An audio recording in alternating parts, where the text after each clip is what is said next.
Hello बच्चों, सत Shri Akal and namaste from my side. How are you all? कैसे हो? राइट बच्चा जी। सो गाइस, मैं इंद्रजीत सिंह आपका अनअकैडमी सीबीएसई लाइव डेली पे तहे दिल से स्वागत करता हूं बच्चा जी। अनअकैडमी एकमात्र ऐसा प्लेटफॉर्म है जो आपको हर तरीके से क्वालिटी एजुकेशन प्रोवाइड कर रहा है। Right, you can understand what kind of the situation is going there of entire country right now. और इस सिचुएशन में भी अगर हम आपके साथ हैं तो आप हमारा पॉजिटिव एटीट्यूड समझ सकते हो। Right, again hi everyone. So festive season is going on, so again a very warm, I can't say warm, but let's say in some parts of the country a very warm, right, a happy Diwali to you all and your families, from my first family, from my side, and from my second family and academy. Right, so wish you a very very very happy Diwali and a prosperous new year. आप सबको हार्दिक शुभकामनाएं from my side. Right, so भाई fast and furious session है, सारे बच्चों को बताएं। Right, ये एक तरीके का वन शॉट रिवीजन सेशन होगा। जैसे कि वन शॉट रिवीजन में इलेक्ट्रोस्टैटिक्स पे देख चुके हैं, कैपेसिटर्स पे देख चुके हैं, करंट इलेक्ट्रिसिटी पे देख चुके हैं। Fast and furious series moving charges and magnetism, magnetism and matter, electromagnetic induction. Right, अब ऑल्टरनेटिंग करंट, और ये सीरीज चलती रहेगी वन शॉट। ये सीरीज चलती रहेगी वन शॉट। राइट बच्चा जी, तो बस इसी तरीके से जैसे हर बार हर फास्ट एंड फ्यूरियस में सपोर्ट किया है, इस फास्ट एंड फ्यूरियस में भी आप जरूर जरूर जरूर सपोर्ट कीजिएगा। राइट बच्चा जी, स्टे टिल एंड। सारे बच्चे जो है वो तुरंत अपनी अटेंडेंस को मार्कअप करवा देंगे लाइक्स को प्रेस करके इमीडिएटली। आज का हमारा टारगेट कितना है भाई सेशन को खत्म होने से पहले? राइट बच्चा जी, 500 प्लस। चलो आज थोड़ा दिवाली की वजह से टारगेट बढ़ा देते हैं। 500 प्लस अटेंडेंस हो जानी चाहिए एवरीवन। राइट, 500 प्लस अटेंडेंस हो जानी चाहिए। राइट, चलिए बहुत बढ़िया। और कमेंट बॉक्स में हाई जरूर लिख देना। राइट, चलिए ओके। जिन लोगों के लिए मैं नया हूं, मैं अपना इंट्रोडक्शन दे देता हूं। माई सेल्फ इंद्रजीत सिंह, आप मुझे बुला सकते हो आईएएस भैया। Having 5+ years of teaching experience. हर बार मैं कहता हूं इंपॉर्टेंट चीज ये नहीं है, इंपॉर्टेंट चीज क्या है? Explanation of the physics into the most simplified form. और खैर मेरी सारी सीरीज से सबको तो पता ही चल जाता है। Right, and recently bacha I was awarded as a for a most consistent educator from the Unacademy and for the awesome pedagogy awards. Right, recently. तो बस यही है जो है आपके सामने है। राइट बच्चा जी, and this is all because of you all. हर बार मैं शेयर करता हूं, आज भी मैंने आपके साथ शेयर कर दिया। Right, okay guys, Telegram channel है। राइट, लिंक है, जुड़ जाओ इसमें। 11th एंड 12th ग्रुप में जुड़ जाना। Right, 11th and 12th group में जुड़ जाना अगर आप जुड़ना चाहते हो तो। राइट बच्चा जी, एवरीवन। राइट, तुरंत 11th और 12th ग्रुप में जुड़ जाना तुरंत। राइट, लाइव डेली, ठीक है ना, सारी अपडेट्स इस पे मिलती रहेंगी। और जिन लोगों ने अभी तक अनअकैडमी को सब्सक्राइब नहीं कराया है, तुरंत इस लाइव कोड को प्रेस करके सब्सक्राइब करा लो। Is live, Indrajeet sir is live, you all are live, physics is live. Right, Unacademy subscription के फीचर्स पार्ट में ऑलरेडी आपको बता दूंगा, डोंट गेट वरीड। राइट, लेकिन यहाँ पे ये कोड जो चल रहा है इज लाइव। राइट, आया ना, समझ में आ रहा है? जिसको प्रेस करके जिन लोगों ने अभी तक सब्सक्राइब नहीं किया तुरंत तुरंत तुरंत सब्सक्राइब करा देना। चलिए, एक नई दुनिया में एंटर हो रहे हैं, that is known as alternating current. एक नई दुनिया में एंटर हो रहे हैं, that is known as what? Alternating current. क्या है ऑल्टरनेटिंग करंट? देखो, वन शॉट रिवीजन है। राइट, ऑल्टरनेटिंग करंट के बारे में डिस्कस करेंगे। C circuit, R circuit, L circuit, LCR circuit वगैरह वगैरह सारी डिस्कस करेंगे और उसके रिलेटेड सम्स। आज पूरे सेशन में एक सेशन का हिस्सा रह जाएगा, that is an LC oscillation, जिसपे मैं ऑलरेडी एक सेपरेट लेक्चर इंट्रोड्यूस कर चुका हूं ऑल्टरनेटिंग करंट में, तब उसमें जरूर देखिएगा। अब मैक्सिमम चीजों को कवर अप करने की ट्राई करेंगे। थोड़ा लेक्चर लॉन्ग रहेगा लेकिन we will try to cope up maximum. Right, तो सबसे पहले what is an alternating current भाई, and what we can say what is the difference between the AC and DC. सबको पता है, हम ऑलरेडी पढ़ चुके हैं। डीसी माने होता है डायरेक्ट करंट, एसी माने होता है ऑल्टरनेटिंग करंट जो कंटिन्यूअसली टाइम के रिस्पेक्ट में वेरी करे। डीसी होता है डायरेक्ट करंट, एसी होता है ऑल्टरनेटिंग करंट जो कंटिन्यूअसली टाइम के रिस्पेक्ट में वेरी करे। राइट, सही है ना? अब यहां पे सिंपल सी चीज है, अभी तक अगर हमने कैपेसिटर्स देखा है, राइट, या फिर लेटेस्ट सेकंड एग्जांपल हमने करंट इलेक्ट्रिसिटी में जितने भी हिस्से देखे हैं, राइट, या फिर मैग्नेटिज्म में या फिर ईएमआई में भी अगर हमने कोई एक हिस्सा देखा है, राइट बच्चा जी, तो वहां पे भी आज तक अभी जो हमने जो भी किया हुआ है उसमें हर जगह पे डायरेक्ट करंट, डायरेक्ट सप्लाई आता था। लेकिन करंट बेसिकली दो टाइप के होते हैं, एक ऑल्टरनेटिंग करंट होता है, एक डायरेक्ट करंट होता है। ऑल्टरनेटिंग करंट का विजुअलाइजेशन आपके सामने परफेक्टली क्लियर है, देखिए बेटा, ऑल्टरनेटिंग करंट का विजुअलाइजेशन आपके सामने क्लियर है, जो करंट पीरियोडिकली टाइम के रिस्पेक्ट में बदल रहा है। ये वर्ड आप ध्यान रखिएगा, पीरियोडिकली, ये ज्यादा इंपॉर्टेंट रोल प्ले करेगा, पीरियोडिकली। चाहे शेप कैसा हो, शेप ऐसा हो तो भी चल जाएगा, कोई और हो तो भी चल जाएगा, लेकिन पीरियोडिकली वो शेप रिपीट होना चाहिए, मतलब मिनिमम से मैक्सिमम वैल्यू जानी चाहिए पीरियोडिकली। पीरियोडिकली मतलब रेगुलर इंटरवल्स पे वो शेप रिपीट होना चाहिए। इसी तरीके का शेप हम 11th स्टैंडर्ड में वेव्स में देख चुके हैं, इसी तरीके का शेप हम ग्राफ हम एसएचएम में भी देख चुके हैं, राइट। तो ये रिपीट होना चाहिए, that is the most important criteria for all. This should get repeated, right, this should get repeated, इस चीज का आप जरूर ध्यान रखिएगा, राइट। ओके, चलिए। So the alternating current is an electric current which periodically reverses its direction and its magnitude. Alternating current एक ऐसा करंट है जो पीरियोडिकली अपना मैग्नीट्यूड और डायरेक्शन चेंज करता है, और फ्रॉम आप कह सकते हो फ्रॉम मिनिमम टू मैक्सिमम उसकी वेरिएशंस मैग्नीट्यूड और डायरेक्शंस के होते रहते हैं पीरियोडिकली। अभी भी बोल रहा हूँ, शेप जैसा भी हो कोई दिक्कत नहीं है, इसका स्क्वायर शेप ले लो, रेक्टेंगुलर शेप ले लो, ट्राइंगुलर शेप ले लो, लेकिन वो शेप कंटिन्यूअसली रिपीट होना चाहिए। या आगे टाइप्स ऑफ एसी वेव्स में मैं बताऊंगा, देखिए। This is a visualization and that shows the direct relation between the voltage, अरे alternating current versus the DC current। DC देखो एक सिंपल लाइन आती है, कितने लोग, खैर भगवान आपको पहुंचाए नहीं, माफी, राइट बच्चा जी, लेकिन कभी ना कभी आप, भगवान आपको वो चीज दिखाए भी ना, ये मेरी दुआ है, लेकिन कभी ना कभी आज ना आज किसी ना किसी का आईसीयू के पर्सन के साथ इंटरेक्शन जरूर हुआ होगा। मैंने पहले ही कह दिया, भगवान आपको वो नौबत लाए ही ना, ये मेरी दुआ है दिल से, राइट। लेकिन जितने लोगों ने मशीन देखी होगी आईसीयू में, जो पेशेंट रहता है, राइट बच्चा जी, हाथ पे लगा के, राइट बच्चा जी, मशीन होती है, राइट, वो मशीन पे अगर सीधी लाइन आ जाए तो गलत बात है, राइट। अगर आड़ी टेढ़ी लाइन आए, मतलब आड़ी टेढ़ी कैसी भी आए, हम कहते हैं नहीं भाई वैसे ही चलनी चाहिए। So we are expecting that part. So वो हमारी, वहां पे हम डे टू डे लाइफ में, राइट, क्लासिफाई कर सकते हैं बिटवीन एसी एंड डीसी। वहां पे एसी डीसी नहीं है, लेकिन समझने के लिए वहां से हम एग्जांपल उठा रहे हैं। DC is a direct current, AC is an alternating current and changes with respect to time. अब ऑल्टरनेटिंग करंट की जो इक्वेशन है वो वेव के बराबर ले सकते हो, डीसी की कोई इक्वेशन नहीं आएगी, उसकी एक न्यूमेरिक वैल्यू आएगी, वो भी पॉजिटिव, राइट। डीसी की कोई इक्वेशन नहीं आएगी, उसकी क्या आएगी, सिर्फ एक न्यूमेरिक वैल्यू आएगी, वो भी क्या आएगी, positive.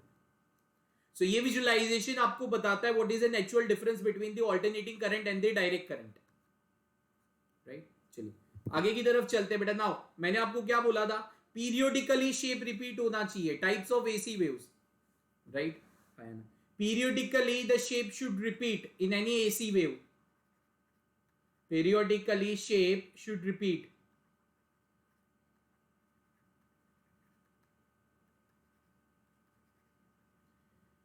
Periodically shape should repeat.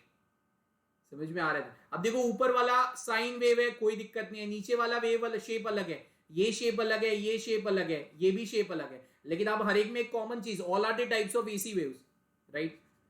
ये भी एक तरीके की ऑल्टरनेटिंग वेव्स ही है, राइट। ये भी एक तरीके, भले ये ट्राइंगुलर वेव है, राइट बच्चा जी, लेकिन एक तरीके की ऑल्टरनेटिंग वेव्स ही है, राइट। उससे हमें कोई लेना देना नहीं, हमारा काम क्या है, पीरियोडिकली शेप रिपीट होना चाहिए, ये हमारा मेन कॉज रहेगा, उसको हम ऑल्टरनेटिंग कह सकते हैं। नाम खुद कह रहा है ना, alternating, alternating, alternate time intervals पे मीन मैक्स आना चाहिए, ऑल्टरनेट टाइम इंटरवल्स पे मीन मैक्स आना चाहिए, राइट बच्चा एवरीवन।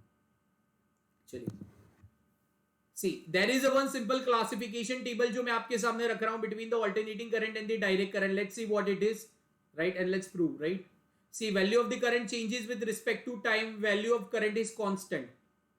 एसी करंट को लॉन्ग डिस्टेंसेस तक ट्रांसफर किया जा सकता है, राइट, लेकिन डीसी को ट्रांसफर नहीं किया जा सकता है, ओके। लेस डेंजरस हम नहीं कहेंगे, दोनों डेंजरस तो रहते ही है, राइट।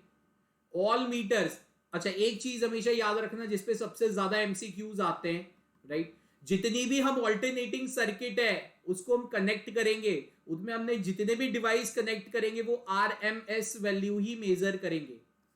ये मेरे रेगुलर लेक्चर्स में मैं काफी बार बोल भी चुका हूं, सारी चीजें बता भी चुका हूं, राइट बच्चा? तो इस चीज का आप जरूर जरूर जरूर ध्यान दीजिएगा, राइट? आरएमएस वैल्यू क्या है ये, राइट बच्चा जी, मैं आपको बताऊंगा। और यहाँ पे जितनी भी मीटर्स रहते हैं वो एवरेज वैल्यू मेजर करते हैं, राइट? चलिए, अब मोस्ट इंपॉर्टेंट डेफिनेशन है, राइट बच्चा जी, कुछ इंपॉर्टेंट डेफिनेशंस है, जैसे कि let us take an example. ये मैं एक ऑल्टरनेटिंग करंट ले रहा हूं, राइट बच्चा जी, जिसकी इक्वेशन है I0 sine of omega t plus five. अब देखो, मैंने आपको ऑलरेडी बताया साइन फंक्शन यहां क्यों आ रहा है। Sine is the periodic function. क्यों ये पीरियोडिक फंक्शन है? जो मैथ्स वाले बच्चे होंगे उनको पता होगा, बिकॉज इसकी वैल्यू -1, 0 और 1 के बीच में रिपीट होती रहती है। एंगल बदलता जाएगा, -1, 0 और 1 के बीच में इसकी वैल्यू एंगल, और इसकी वैल्यू रिपीट होती रहती है, इसलिए एक तरीके का पीरियोडिक फंक्शन है।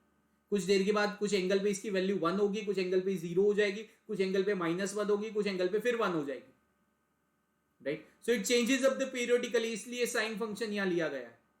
It changes up the periodically, इसलिए ये साइन फंक्शन यहां लिया गया है, राइट बच्चा जी? अब सबसे पहले पहली डेफिनेशन आपके सामने, राइट? पहली डेफिनेशन ये कहती है आई क्या है? I is a kind of the instantaneous value. Instantaneous value के बीच में हम ऑलरेडी डिस्कस कर चुके हैं, राइट बच्चा जी? इंस्टेंटेनियस वैल्यू के बीच में हम ऑलरेडी मैटर्स को डिस्कस कर चुके हैं, राइट? इंस्टेंटेनियस वैल्यू होती क्या है? तो इंस्टेंटेनियस वैल्यू ये होती है, राइट बच्चा जी, किसी भी वक्त एट स्पेसिफिक टाइम इंटरवल,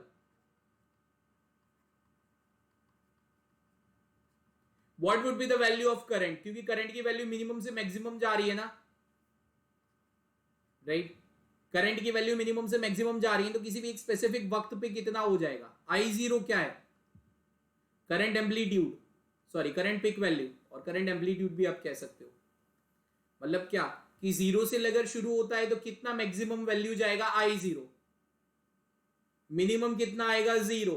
फिर नेगेटिव मैक्सिमम आएगा नेगेटिव ऑफ I0।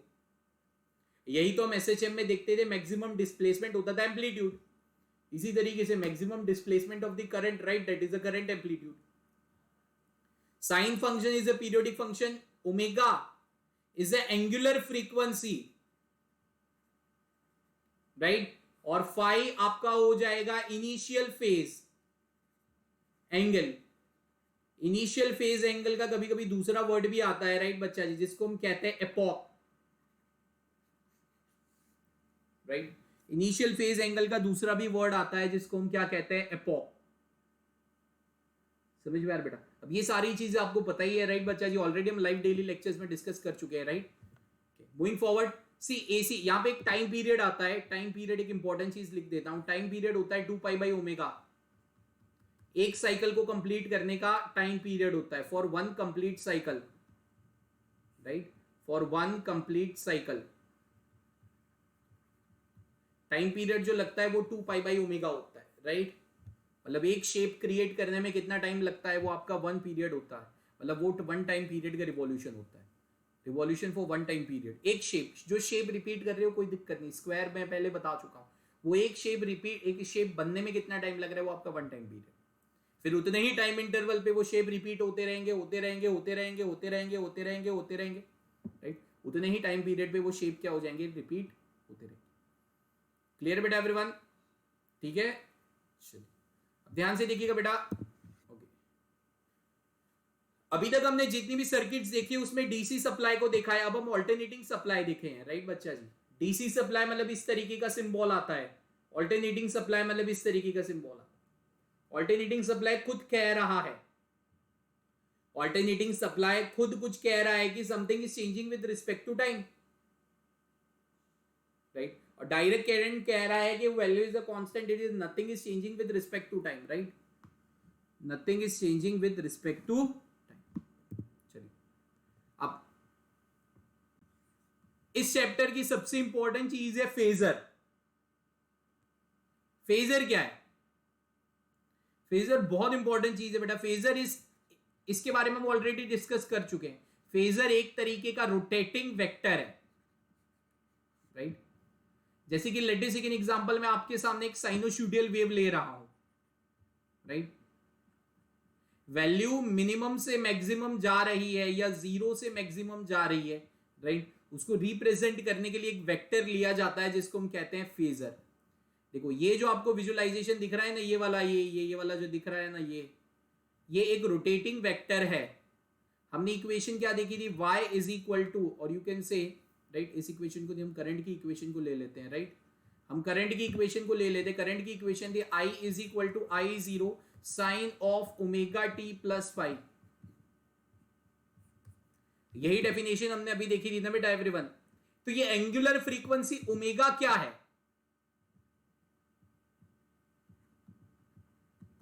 ये यहां क्यों आया, ये भी तो सोचने वाली चीज है ना भाई। यहां पे तो कोई रोटेशनल मोशन परफॉर्म ही नहीं हो रहा, तो फिर ये ओमेगा कहां से आ गया। तो बेटा जो वेव बनती है ना वो किस हिसाब से बनती है, मैंने ये omega is an angular frequency of the current. तो ये है क्या, ध्यान से देखो, इस पॉइंट पे पहले वेक्टर इधर था, फिर वेक्टर इधर हो गया, फिर वेक्टर इधर हो गया, फिर वेक्टर इधर हो गया, फिर वेक्टर इधर हो गया। तो यहां से पूरा घूमा ना वेक्टर। सिमिलरली फिर यहां हो गया, फिर यहां हो गया, ये वेक्टर घूम रहा है ना, तभी तो इस तरीके का शेप बन रहा है। वेक्टर कंटिन्यूअसली घूम रहा है ना, समझ में, तभी तो ये इस तरीके का पूरा शेप बन रहा है। समझ में आ रहा है। या फिर आप इस तरीके से भी कह सकते हो, राइट, इसको मैं और स्पेसिफिकली डिफाइन करना चाहता हूं, राइट, तो मैं आपको और बेहतरीन तरीके से फेजर बताना चाहता हूं, राइट। एक मिड पॉइंट ले लो, राइट, वेव का एक मिड पॉइंट ले लो, राइट, आया ना, समझ में। देखो वेक्टर यहां है, फिर यहां आ गया, दिस इज अ परफेक्ट, यहां आ गया, फिर यहां आ गया, फिर यहां आ गया, फिर यहां आ गया, ये वही मिड पॉइंट है। फिर यहां से शुरू किया, फिर यहां आ गया, तो ये एंगुलर वेलोसिटी ओमेगा से रोटेट कर रहा है ना, वेक्टर ऐसे एंगुलर वेलोसिटी ओमेगा से रोटेट कर रहा है, तो वो एंगुलर फ्रीक्वेंसी है, राइट। तो फेजर एक तरीके का रोटेटिंग वेक्टर है, राइट, जो घूमता जाएगा, वेव को बनाता जाएगा, घूमता जाएगा, वेव को बनाता जाएगा, शेप को बनाता जाएगा, राइट। ये फेजर ऑलरेडी हम 11th स्टैंडर्ड में एसएचएम में देख चुके हैं। अगर नहीं देखा है तो तुरंत लेक्चर्स अपलोडेड है, राइट, मेरे नीट चैनल पे आप जरूर देखिएगा, राइट। चाहिएगा तो मुझे अनअकैडमी एप्लीकेशन पे कांटेक्ट कीजिएगा, मैं आपको उनकी लिंक्स भी प्रोवाइड कर दूंगा। एक एक दो लेक्चर में फेजर बहुत डिटेल में एक्सप्लेन किया हुआ है, एक एक दो लेक्चर में फेजर बहुत ही डिटेल में एक्सप्लेन किया गया है। क्लियर है ना एवरीवन।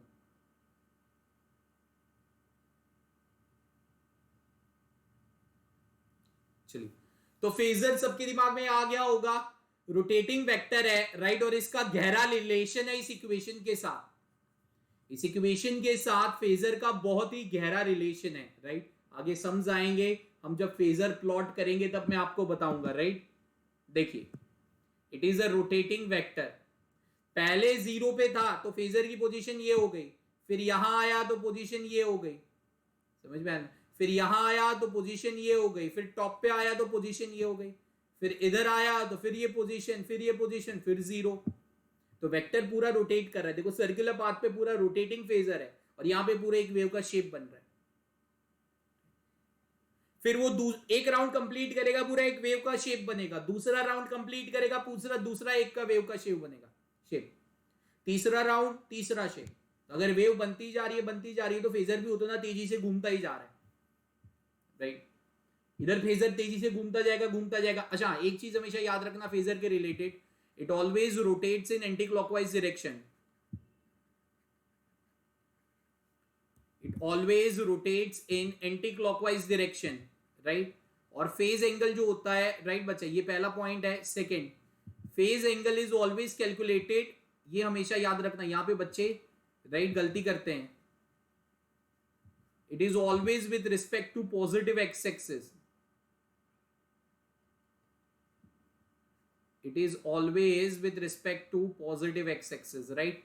फेजर के रिलेटेड ये दो पॉइंट इंपॉर्टेंट याद रखना, राइट बच्चा जी, वरना क्या बच्चे सारे गलती करते रहते हैं। Okay okay. और गाइस, हाँ, मोस्ट इंपॉर्टेंट चीज भाई, आज का टारगेट सबको पता है ना, तुरंत तुरंत तुरंत लाइक्स को प्रेस करके बढ़ा दो एवरीवन, जल्दी।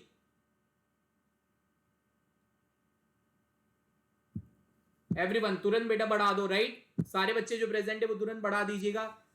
ओके, चलिए, फेजर के बाद देखो अब शुरू होता है एक सिलसिला, इस चैप्टर में सारी सर्किट्स है, आर सर्किट है, एल सर्किट है, सी सर्किट है, एलआर सर्किट है। हर एक का फेजर देखना है, हर एक की इंपीडेंस वैल्यू देखनी है, हर एक का इंपीडेंस ट्राइंगल देखना है, बस और कुछ भी नहीं है। एलसीआर सीरीज सर्किट पूरा सर्किट पे देखो, L C R L R R C L C right और एलसीआर, इतनी सर्किट्स है टोटल 7। ये सर्किट में हर एक में कॉमन ही चीज है, वोल्टेज का इक्वेशन के हिसाब से करंट का इक्वेशन ढूंढो, दोनों के बीच में फेज डिफरेंस लगाओ, फेजर प्लॉट करो, इंपीडेंस ट्राइंगल ढूंढो, पावर, और बात खत्म। हर एक में यही राड़ा बार बार रिपीट करना है। वोल्टेज जो दिया उस हिसाब से करंट निकालो, उन दोनों के बीच में फेज का डिफरेंस कितना है वो देखो, उनका ग्राफ प्लॉट करो, फिर उनका पावर ढूंढो, एवरेज पावर ढूंढो। यही आर सर्किट के लिए किया, वही एल सर्किट के लिए करो, वही सी सर्किट के लिए करो, वही एल आर सर्किट के लिए करो, वही एल सी सर्किट के लिए करो, वही आरसी सर्किट के लिए करो, और वही एलसीआर सीरीज सर्किट के लिए करो, वही रेजोनेंस के लिए करो, बस करो। तो एक पार्ट अगर हम ध्यान से समझ जाएंगे कॉमन टर्म, तो वो चीजें रिपीट होती जाएगी होती जाएगी होती जाएगी, राइट बच्चा? क्लियर है? तो यहां पे जो बेसिक्स था फंडामेंटल का वो हट चुका है, अब आपके सामने आ रहा है R circuit, right? The circuit, अभी तक हमने ये सारी सर्किट्स डीसी सप्लाई में देखी थी, अब इन सर्किट्स का बिहेवियर हम ऑल्टरनेटिंग सप्लाई में कैसा होता है वो चेक करने वाले हैं। अभी तक हमने जो सारा देखा था, राइट बच्चा जी, वो डीसी सप्लाई में देखा था, राइट? लेकिन अभी हम ऑल्टरनेटिंग सप्लाई को कनेक्ट करके देखने वाले कि इसका बिहेवियर कैसे आने वाला है। अब देखो, one resistor is connected to the right voltage, यहां पे सप्लाई क्या गिवन है, एसी, वहां पे डीसी सप्लाई था तो करंट का आउटपुट भी कांस्टेंट आ रहा था। यहां पे ऑल्टरनेटिंग सप्लाई दिया हुआ है तो करंट भी क्या आएगा, ऑल्टरनेटिंग आएगा, राइट? तो आइए इस पे इसका डेरिवेशन देखते हैं बेटा, राइट बच्चा जी। One resistor is connected, let's see the derivation. Suppose V is equal to V M sine of omega T, ये हमने सप्लाई दिया हुआ है एक सर्किट पे, right? That is connected, that is having only resistor, right? That is having only the resistor, right? यहां पे मैं ये कहना चाहता हूं, देखो ये पॉजिटिव हो गया, जाते जाते ये पॉजिटिव और negative. Applying KVL to the circuit, Kirchhoff का वोल्टेज लॉ लगाते हैं, राइट? तो यहां से शुरू करते हैं, तो V M sine of omega t positive, आगे गया गया गया गया गया गया, कूदो, minus I of R is equal to 0। Simple KVL लगाया है, किरचॉफ वोल्टेज लॉ लगाया है, राइट? पूरी सर्किट पे, और इसमें हर एक में हम किरचॉफ वोल्टेज लॉ ही लगाने वाले हैं। तो V M sine of omega t किसके बराबर आ जाएगा, वो आ जाएगा आई ऑफ आर के बराबर। तो यहां पे करंट कितना आ रहा है, V M whole divided by R, that is sine of omega T.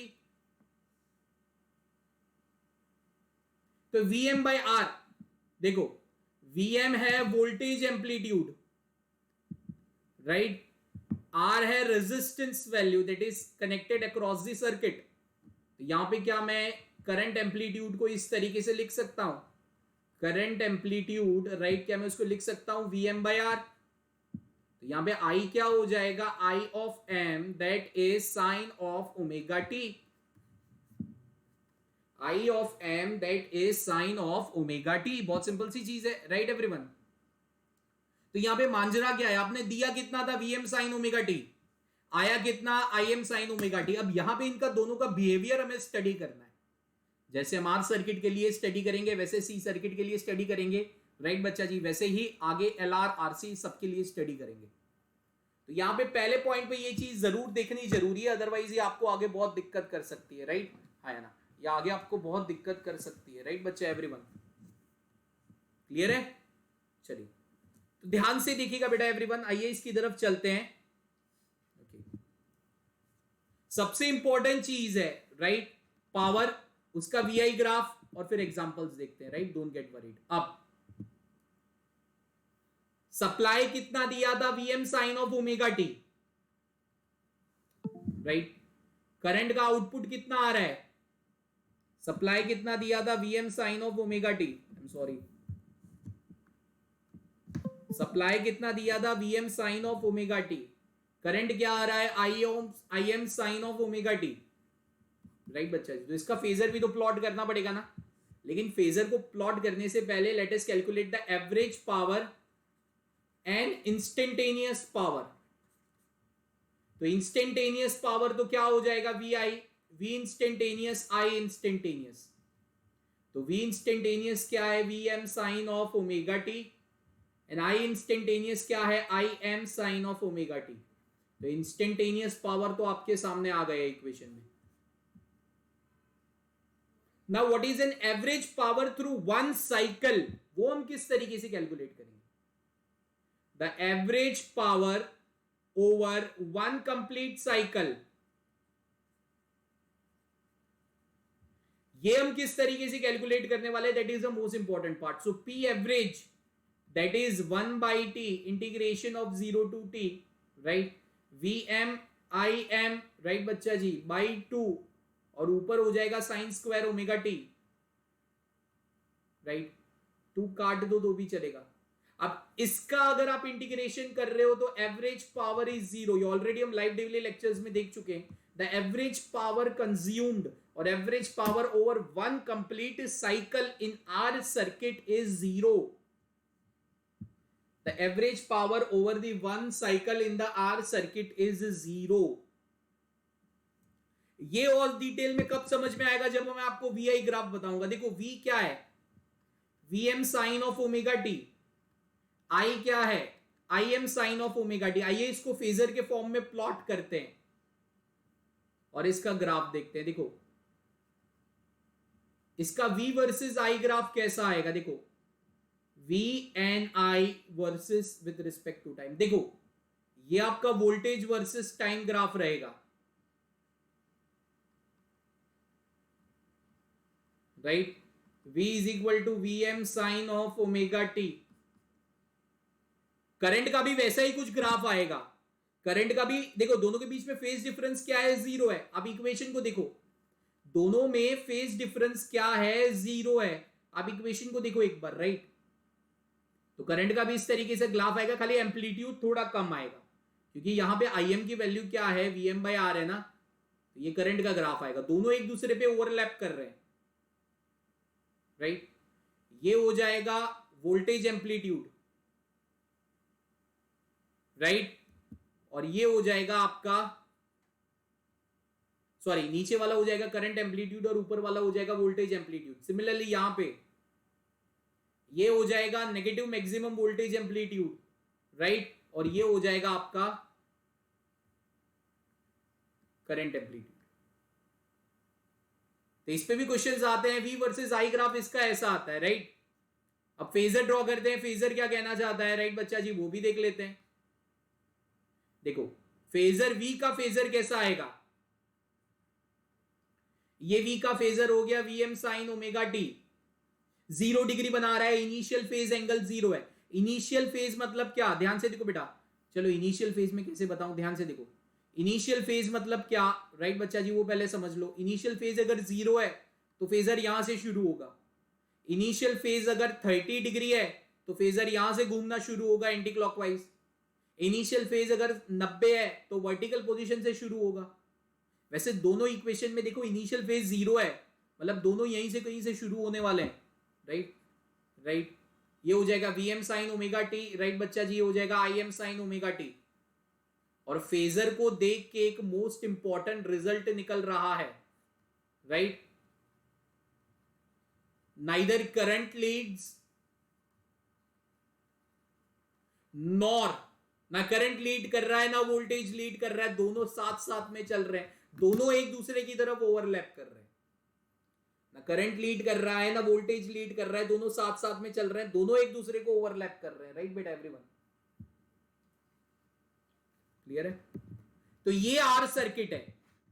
R circuit का V हमने देखा, जो वोल्टेज सप्लाई दे रहे हैं उसमें से जो करंट निकल रहा है उससे इंस्टेंटेनियस पावर देखा, एवरेज पावर देखा, फिर VI ग्राफ देखा उसका, और उसका फेजर देखा। आगे हम और फेजर देखेंगे, उसमें पता चलेगा कौन लीड कर रहा है कौन लैग कर रहा है वगैरह वगैरह, राइट। तो ये थोड़ा सा फंडामेंटल था ऑल्टरनेटिंग करंट का। आइए इसके रिलेटेड कुछ एग्जांपल्स करते हैं, फिर हम आगे कंटिन्यू करते हैं, राइट एवरीवन।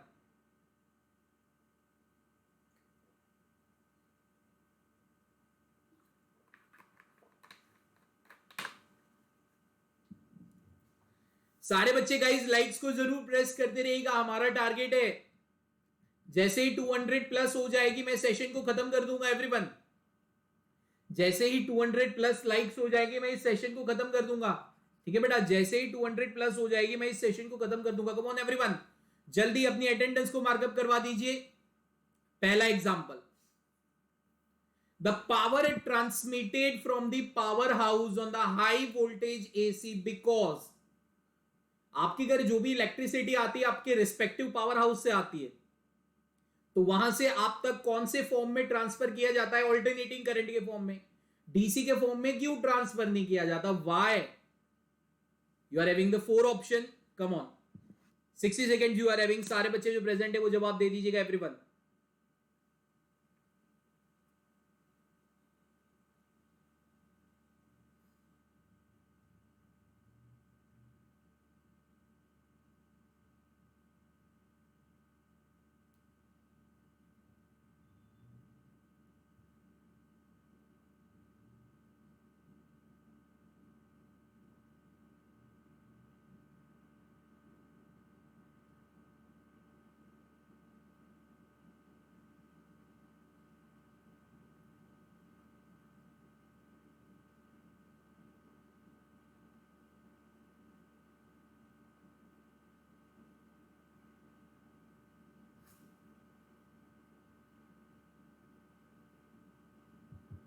चलिए less than 8 seconds, come on guys everyone. सारे बच्चे इसको, यार बहुत सिंपल सा चीज है राइट। क्या ऑल्टरनेटिंग करंट डीसी से तेज ज्यादा है? हम कह नहीं सकते।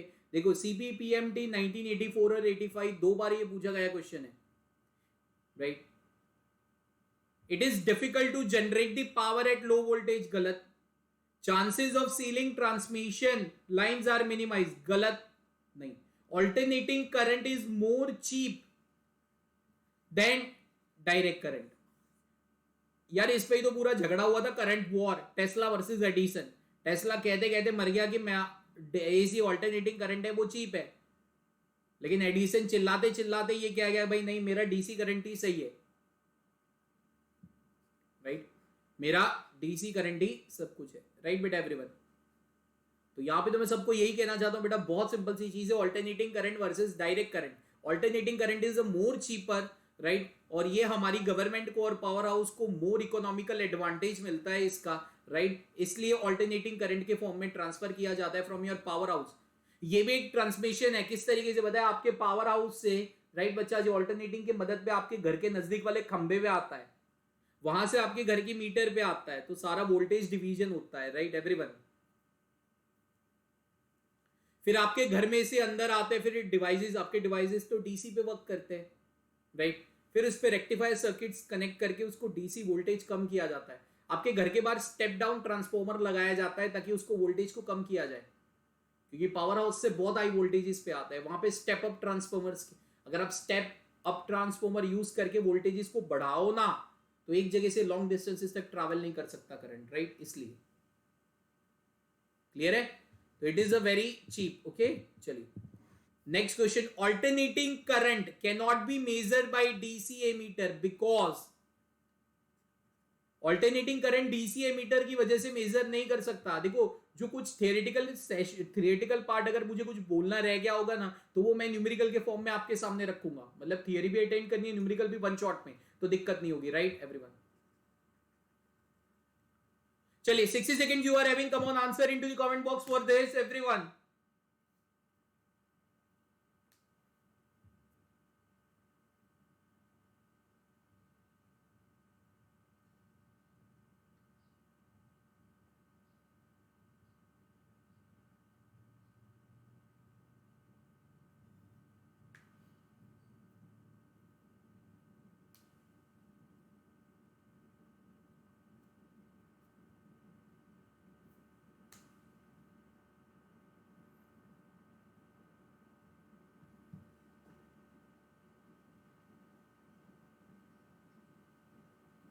सारे बच्चे जो प्रेजेंट है, कम ऑन गाइस जल्दी everyone, less than 18 seconds are remaining, come on approximately 15। सारे बच्चे जवाब दे देंगे इसका जल्दी।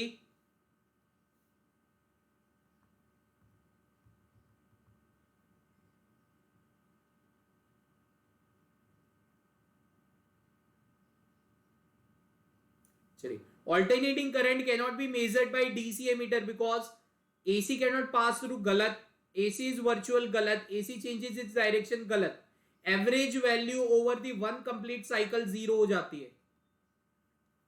देखो डीसी एमीटर क्या करता है, आपकी एवरेज वैल्यू मेजर करता है, अभी मैंने टेबल में बताया, अभी हमने एसी वर्सेस डीसी का टेबल देखा था, उसमें मैंने आपको बताया डीसी एमीटर हमेशा सर्किट में से एवरेज वैल्यू मेजर करता है, मीन वैल्यू मेजर करता है, लेकिन ऑल्टरनेटिंग करंट में वो मीन वैल्यू क्या हो जाती है, जीरो हो जाती है, राइट। ऑल्टरनेटिंग करंट में वो मीन वैल्यू क्या हो जाती है, जीरो हो जाती है।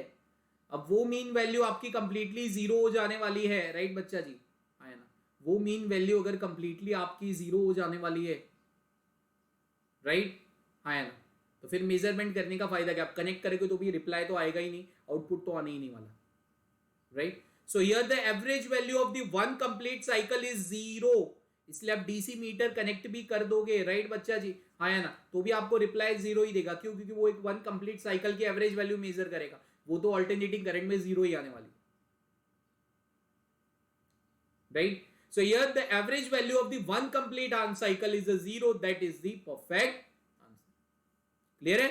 चलिए नेक्स्ट क्वेश्चन की तरफ चल रहे हैं, और ये नेक्स्ट क्वेश्चन आपके सामने आपके मोबाइल एंड कंप्यूटर स्क्रीन पर। अगर एक रेजिस्टेंस की हम बात कर रहे हैं फॉर अ कॉइल जो डीसी में ओम्स में मेजर किया जाता है, तो ऑल्टरनेटिंग करंट में उस रेजिस्टर के बारे में आपका क्या कहना है? एक रेजिस्टेंस कॉइल है, राइट बच्चा जी, हाँ या ना, जो डीसी में, राइट बच्चा जी, उसकी रेजिस्टेंस की वैल्यू आर है, तो ऑल्टरनेटिंग करंट में उसकी रेजिस्टेंस की वैल्यू क्या हो जाएगी? 60 seconds you are having, come on guys, answer into the comment box. और गाइस सारे बच्चे इंपॉर्टेंट चीज है, जरूर जवाब दीजिएगा, राइट, हाँ या ना, तुरंत तुरंत तुरंत, less time is remaining, come on, सारे बच्चे जवाब दे दीजिएगा।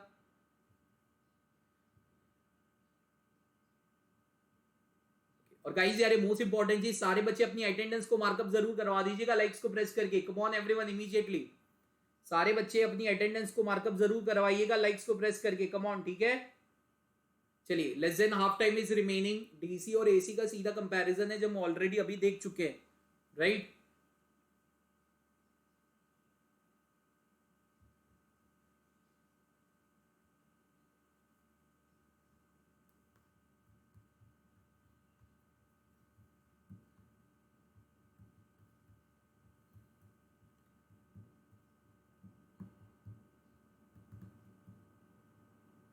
चलिए बेटा,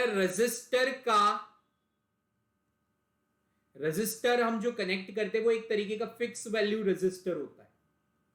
जनरली रेजिस्टर भी मल्टीपल टाइप्स के होते हैं, देखो कैसे, ये होता है फिक्स वैल्यू रेजिस्टर, ये होता है variable value resistor, right.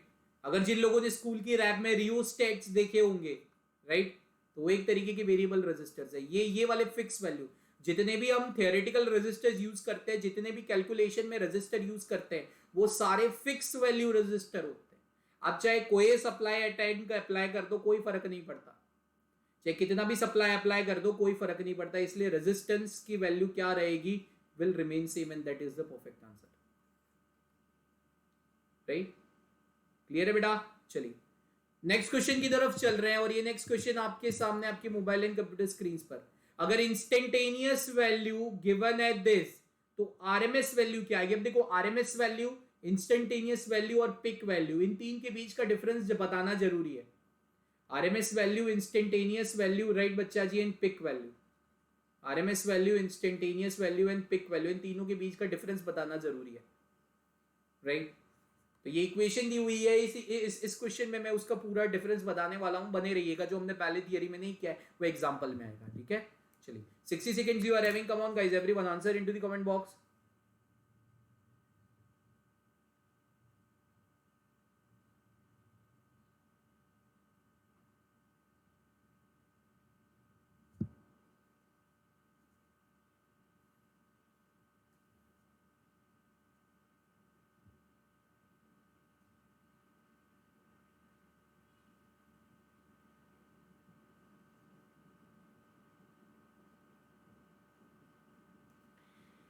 Come on, less than half time is remaining, सारे बच्चे जवाब दे देंगे, एवरीवन फास्ट।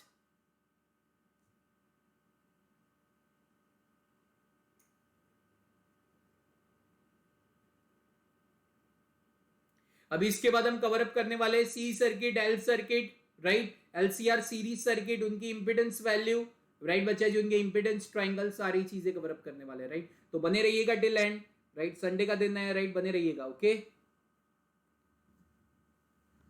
चलिए टाइम्स अप हो चुका है, आइए इसका देखते हैं क्या है। बेटा एक चीज हमेशा याद रखना, आरएमएस वो वैल्यू होती है, राइट, जो डिवाइस एसी सर्किट में मेजर करते हैं। कोई भी एक ऑल्टरनेटिंग सर्किट है, राइट बच्चा जी, हाँ है ना, ओके, उसमें हम एक कोई, चलो मान लो ई मीटर को कनेक्ट कर दिया किसी आरएमएस सर्किट, अरे उसमें ऑल्टरनेटिंग सर्किट में, तो वो जो वैल्यू करता है मेजर, वो हमेशा आरएमएस होती है, जिसका होता है रूट मीन स्क्वायर।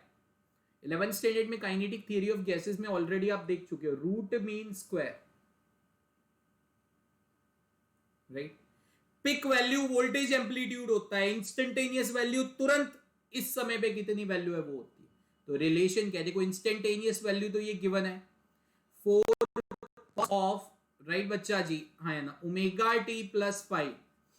अब पिक वैल्यू ये आपकी इंस्टेंटेनियस वैल्यू हो जाएगी, ये आपकी क्या हो जाएगी, इंस्टेंटेनियस वैल्यू हो जाएगी। तो पिक वैल्यू कितनी होगी, so peak value that is equal to, right बच्चा जी, peak value that is equal to 4 ampere given है।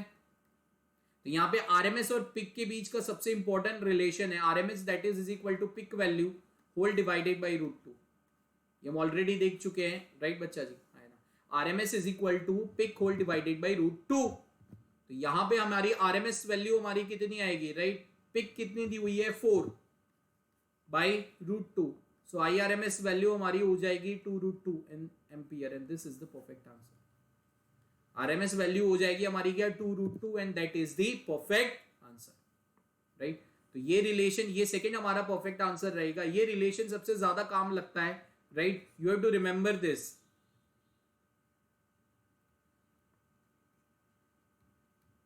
Right, you have to remember.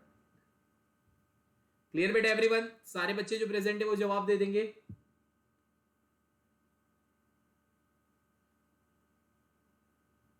चलिए नेक्स्ट क्वेश्चन। अब देखो पिक वैल्यू 220, अरे अब आरएमएस दी हुई है तो पिक ढूंढने को बोला है। आरएमएस वैल्यू गिवन है कितनी, V RMS that is equal to 220, तो इसकी पिक वैल्यू कितनी आएगी। बहुत इजी क्वेश्चन है, come on guys, 60 seconds you are having, जल्दी everyone answer into the comment box.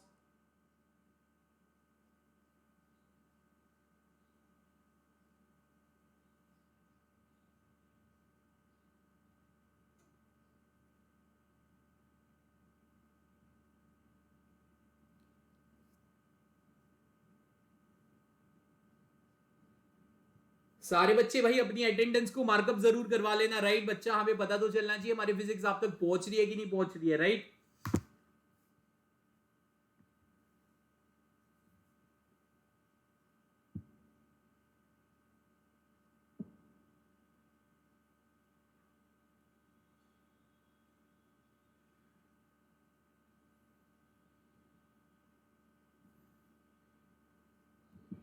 चलिए, तो peak value is 220 volt, less than 5 seconds remaining, everyone answer into the comment box.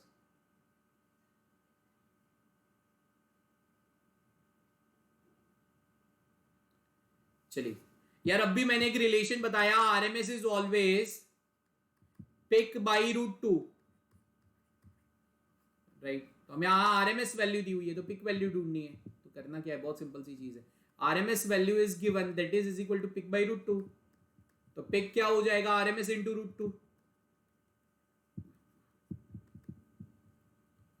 तो peak value कितनी, RMS into √2, RMS हमारी कितनी है, right बच्चा जी, 220 volt, right. RMS हमें दे दी है 220 वोल्ट इंटू √2, तो पिक वैल्यू हमारी करीबन 311 वोल्ट आएगी, and this is the perfect answer. Simple है ना। तो पिक और आरएमएस के बीच का डिफरेंस हमें पता चल जाना चाहिए, राइट। डिवाइसेस जो अल्टरनेटिंग में कनेक्टेड है वो हमेशा आरएमएस वैल्यू ही मेजर करेंगे, राइट बच्चा, ये चीज याद रखना। और पिक वैल्यू हमेशा इक्वेशन के फॉर्म में ही दी होगी, दोनों का रिलेशन आपके सामने रख दिया, राइट। अब देखिए, the peak value of an alternating current is 6 ampere, peak value 6 ampere है, तो बताओ आरएमएस वैल्यू कितनी आएगी, कम ऑन, फालतू सा रद्दी सा क्वेश्चन है. 60 seconds you are having. Come on guys, everyone.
चलिए, बहुत सिंपल सी चीज है. यहां पे हम वही रिलेशन यूज करने वाले हैं. Right, peak value is 6. What is an RMS value? Right, तो करंट की आरएमएस वैल्यू हमारी हो जाएगी peak value whole divided by √2. तो 6 होल डिवाइडेड बाई √2, तो आई आरएमएस वैल्यू आपकी कितनी हो जाएगी? 3√2 एम्पियर. राइट, आरएमएस वैल्यू क्या हो जाएगी? 3√2 एम्पियर. क्लियर है बेटा एवरीवन? ओके, तो ये हमारा परफेक्ट सी आंसर आएगा. चलिए, तो एक हिस्सा भाई खत्म हो रहा है. अब हम आ रहे हैं सी सर्किट की तरफ. राइट, अब हम आ रहे हैं सी सर्किट की तरफ. क्लियर है बेटा एवरीवन? राइट, अब हम आ रहे हैं सी सर्किट की तरफ. राइट, चलिए, अब ये सी सर्किट कहना क्या चाहता है? Let us see. Right, C circuit कहना क्या चाहता है? Let us see this case. Right everyone, okay, चलिए, I am extremely sorry for that. Okay, अभी तक पहले हमने जो आर सर्किट में देखा वही सी सर्किट में देखना है, खाली थोड़ा तरीका अलग है. हमने जो आर सर्किट में देखा वही सी सर्किट में देखना है, थोड़ा तरीका अलग है, वगैरह वगैरह. बस इसको हमें कवर अप करना है. राइट, चलिए, सी सर्किट वही है. सप्लाई कितना दे रहे हो? राइट बच्चा जी, supply is AC, alternating current. Supply is AC alternating current. V is equal to VM sin of omega t. हम supply दे रहे हैं. राइट, और हमें चेक करना है what will be the value of current.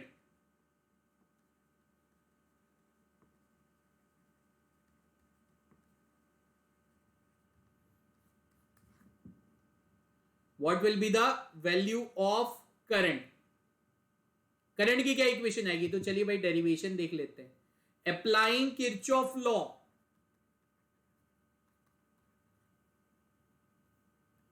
शुरू करो. पॉजिटिव नेगेटिव, यहां आ जाएगा V M sine of omega T minus Q by C is equal to 0. यहां से आ रहा है Q is equal to V M dot C sine of omega t. इसको इक्वेशन नंबर 1. ये तो चार्ज है, हमें करंट की तरफ पहुंचना है, तो करंट आता है D Q by D T. इसका मतलब इस इक्वेशन को डिफरेंशिएट करना है, ऊपर वाली इक्वेशन को डिफरेंशिएट करना है with respect to the time. तो ये क्या हो जाएगा? That is d by D t of. Right बच्चा जी, d by D t of. Right है ना, d by D t of V m C sine of omega T. तो करंट की वैल्यू क्या हो जाएगी? बहुत सिंपल है, V m omega C. Right, sine का हो जाएगा कॉस ऑफ ओमेगा टी. तो करंट हो जाएगा V M by 1 by omega C cos of omega T. ये डेरिवेशन आ गया. राइट, ये क्या आ गया? डेरिवेशन आ गया.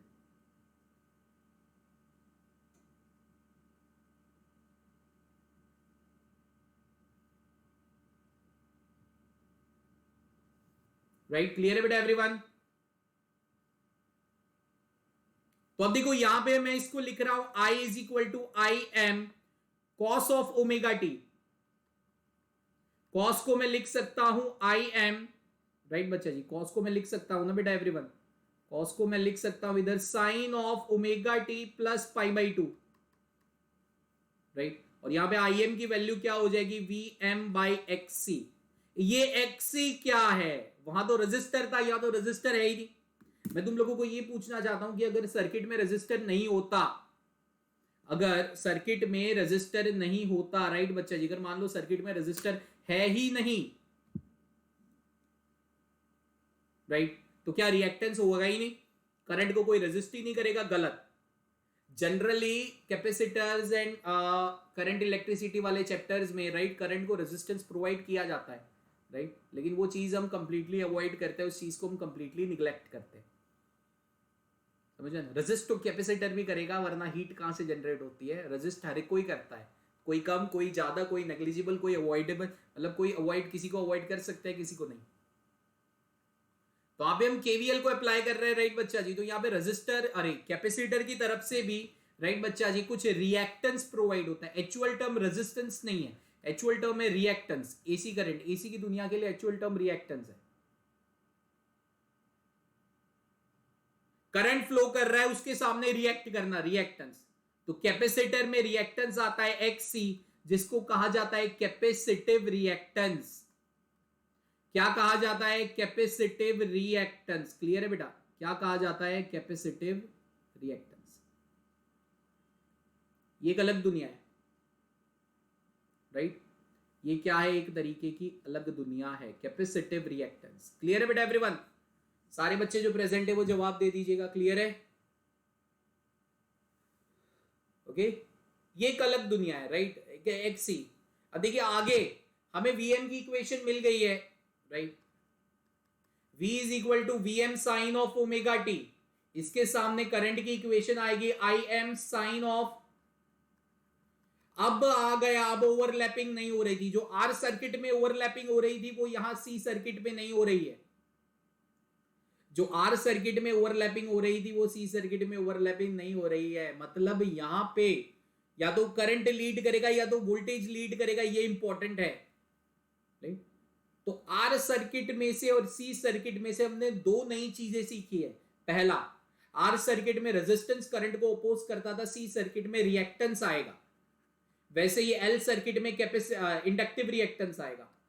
यहां रिएक्टेंस का नाम हो जाता है, जो करंट को अपोज करता है वो होता है कैपेसिटिव रिएक्टेंस, वहां पे इंडक्टिव रिएक्टेंस हो जाए।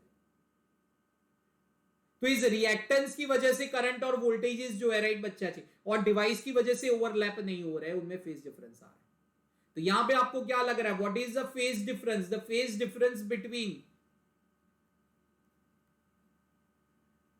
The voltage and current is pi by 2। The phase difference between the voltage and current, that is pi by 2। समझ में आ रहा है। अब देखो, अभी ये नहीं जाना है कि कौन लीड कर रहा है कौन लैग कर रहा है, अभी हमने इतना ही जाना है कि दो अल्टरनेटिंग करंट के बीच का फेज डिफरेंस आ रहा है पाई by 2। Let's see graph and phasor. Graph and phasor तो देखेंगे ना भाई, नहीं देखोगे एवरीवन, राइट। ये हो गया आपका वोल्टेज, ये हो गया आपका करंट। अब देखो वोल्टेज का ग्राफ तो फिक्स रहेगा ऐसे, ये आपका हो जाएगा V M sine of omega t. लेकिन करंट का जो ग्राफ है वो किस तरीके से दिया हुआ है, देखो I is equal to I M, right बच्चा जी, sine of omega t plus pi by 2 है। मतलब वोल्टेज से पहले जब वोल्टेज 0 होता है तब करंट ऑलरेडी पाई बाई 2 चल चुका है, राइट। जब वोल्टेज, देखो वोल्टेज क्या है, V M sine of omega t, voltage का इनिशियल फेज क्या है, 0। तो जब इसका इनिशियल, जब करंट वोल्टेज शुरू हो रहा है तब ऑलरेडी करंट पाई बाई 2 चल चुका है, समझ में। इसका मतलब क्या है, करंट ऐसे, अरे करंट ऐसे आएगा,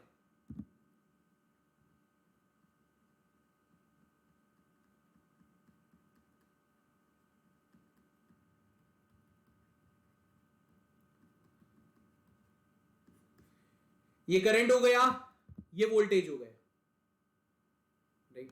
अब इन दोनों का फेजर कैसे आएगा, फेजर हमें बताएगा कौन लीड कर रहा है कौन लैग कर रहा है। अब देखो ये तो हो गया वी एम, इन दोनों के बीच में फेज डिफरेंस क्या है, आई एम, ये हो गया 90 डिग्री। और मैंने फेजर के बारे में क्या बताया था, phasor always rotate in anti clockwise direction. Phasor, right, always rotate, right, phasor always rotate in anti-clockwise direction, right. तो अभी इस सिस्टम को घुमाओ इस साइड ओमेगा से, पहले कौन घूम रहा है, करंट घूम रहा है, आगे कौन है, करंट। पूरी सिस्टम को देखो, ये पूरी सिस्टम है, इसको ऐसे घुमाओ, देखो ऐसे पूरा घुमाओ, लेफ्ट साइड एंटी क्लॉकवाइज पूरा घुमाओ, तो आगे कौन जा रहा है, करंट जा रहा है, right. So current Leeds voltage by pi by 2। इस तरीके से लीड और लैग पता चलता है, राइट। इस तरीके से लीड और लैग पता चलता है। घुमाओ पूरा फेजर को तो पता चलेगा ना कि कौन लीड कर रहा है कौन लैग कर रहा है, राइट। पूरे फेजर को घुमाओ तो पता चलेगा कि लीड कौन कर रहा है और लैग कौन कर रहा है। क्लियर बेटा एवरीवन। चलिए अब एक और चीज रह गई सी सर्किट में, that is power. Instantaneous power क्या होता है भाई, इंस्टेंटेनियस पावर।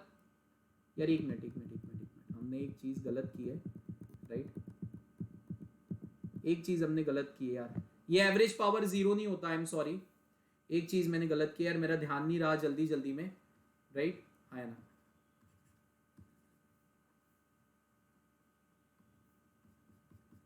राइट। ये जो एवरेज पावर है वो जीरो नहीं रहता, राइट। ये that is equal to V M I M by 2 रहता है, राइट। आर सर्किट में, I am sorry, average power zero नहीं रहता, ठीक है ना। इसमें डिफरेंशिएशन करने में, क्योंकि ये डिफरेंशिएशन में sine square 1 minus cos 2 omega T से रिप्लेस हो जाता है, इसलिए तो ये मेरे से मिस्टेक हो जाती है, मैं तहे दिल से सॉरी कहता हूँ, राइट बच्चे एवरीवन, राइट। एवरेज पावर यहां पे जीरो आएगा। इंस्टेंटेनियस पावर क्या हो गया, वोल्टेज इंस्टेंटेनियस, राइट बच्चा जी, हाँ या ना। करंट इंस्टेंटेनियस, वोल्टेज इंस्टेंटेनियस है V M sine omega T, current instantaneous है I M cos omega T. तो इंस्टेंटेनियस पावर तो आ गया ना भाई, क्या, V M sine of omega t, V M I M sine of omega T cos of omega T, 2 multiply divide करो तो इंस्टेंटेनियस पावर आ जाएगा, राइट बच्चा जी, V M I M by 2 sine of omega T, 2 omega t. अब हमें average power, ये instantaneous power आ गया, एवरेज पावर हमें ढूंढना है, तो वही integration 0 to t 1 by t, right, V M I M by 2 sine of 2 omega t. यहां पे एवरेज पावर क्या आ जाएगा, 0, राइट। यहां पे एवरेज पावर क्या आ जाएगा बेटा, 0। क्लियर है बेटा एवरीवन। यहां पे एवरेज पावर क्या आ जाएगा, 0, राइट। तो इंस्टेंटेनियस भी आता है क्वेश्चन में, एवरेज भी आता है, दोनों तरीके के क्वेश्चंस आते हैं, राइट बच्चा जी, हाँ है ना। इंस्टेंटेनियस भी आता है, एवरेज भी आता है, दोनों तरीके के क्वेश्चंस आते हैं, राइट। यहाँ पे इंस्टेंटेनियस है, राइट, इक्वेशन आपके सामने, और एवरेज क्या है, 0। अब देखो, जैसे आर सर्किट देखी वैसे सी सर्किट देखी, अब वही सेम हमें देखना है एल सर्किट में, राइट। फिर उसके कुछ एग्जांपल्स करेंगे, राइट। फिर आखिरी वाला देखेंगे एलसीआर, सीरीज सर्किट और रेजोनेंस, मतलब इस चैप्टर का मुख्य भूमिका हमने निभा ली है। अब देखिए एल सर्किट है, एल एक तरीके की कॉइल होती है, कॉइल को नाम दिया जाता है इंडक्टर। सेम हमने जो किया हुआ है आर सर्किट में, सी सर्किट में, वही हम करने वाले एल सर्किट में। तो जो पहले से बैठे हैं उनको ये दिक्कत नहीं होगी, राइट बच्चा जी, सब फ्लो समझ चुके हैं वो, और एंड तक बैठेंगे तो उनका ऑल्टरनेटिंग करंट पूरा दिमाग में क्लियर होने वाला है। सारे बच्चे तुरंत इमीडिएटली भाई अपनी अटेंडेंस को मार्कअप करवा लीजिएगा, पढ़ाने में मैं बहुत मगन हो गया हूँ, राइट, क्योंकि ये प्रीमियर चल रहा है इसलिए, राइट। तो फिर मतलब वो मजा आ जाएगा, राइट, है ना, ठीक है ना। टाइम का भी पता नहीं चला, काफी टाइम हो गया है, राइट। इमीडिएटली सारे बच्चे यार, आज का हमारा टारगेट है 200 plus likes everyone, come on. जिन लोगों ने अपनी अटेंडेंस को मार्कअप नहीं करवाया यार, जो लाइव्स है वो तुरंत तुरंत तुरंत तुरंत प्रेस करके अपनी अटेंडेंस को मार्कअप करवा। चलिए आइए, the circuit carrying the inductor. अगर हम ऑल्टरनेटिंग सप्लाई दे रहे हैं खाली एक इंडक्टर वाली सर्किट को, तो उसका बिहेवियर क्या आता है। चलिए कुछ नहीं करना, वही करना है जो पहले से कर रहे थे, अप्लाइंग केवीएल। यहां से शुरू होते हैं, positive negative, V M sine of omega t. अब यहां पे केवीएल पे इसका voltage d by D t आता है। ऑलरेडी हम ईएमआई में इंडक्टर सर्किट्स में देख चुके हैं कि इंडक्टर अक्रॉस जो वोल्टेज आता है वो L D I by D t आता है। ये आपकी इक्वेशन बन गई, राइट। अब यहां पे d I by D t आपका हो जाएगा V M by L, and that is sine of omega t. अब ये इंटीग्रेट करके करंट ढूंढना पड़ेगा, इंटीग्रेट करके करंट ढूंढना पड़ेगा, राइट? क्या करके? इंटीग्रेट करके करंट ढूंढना पड़ेगा, राइट बच्चा जी? है ना, इंटीग्रेट करके हमें करंट को ढूंढना पड़ेगा। अभी इंटीग्रेट करके करंट को ढूंढे तो साइन का इंटीग्रेशन क्या आता है? Negative of cos. तो ये आ जाएगा V M by omega L cos of omega T. Current की इक्वेशन मिल गई। पूरा राडा इस करंट की इक्वेशन में, पूरा पंगा इस करंट की इक्वेशन में। देखो हमने सप्लाई क्या दिया था? V M sine of omega T. Current की इक्वेशन क्या आई बेटा? Negative of V M whole divided by omega L cos of omega T.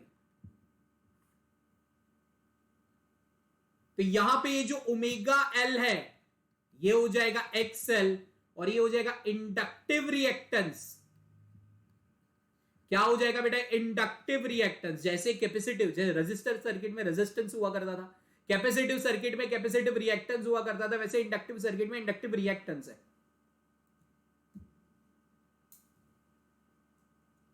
इस सर्किट में भी तो करंट को रोकने वाला कोई होना चाहिए ना, वो इंडक्टिव रिएक्टेंस है।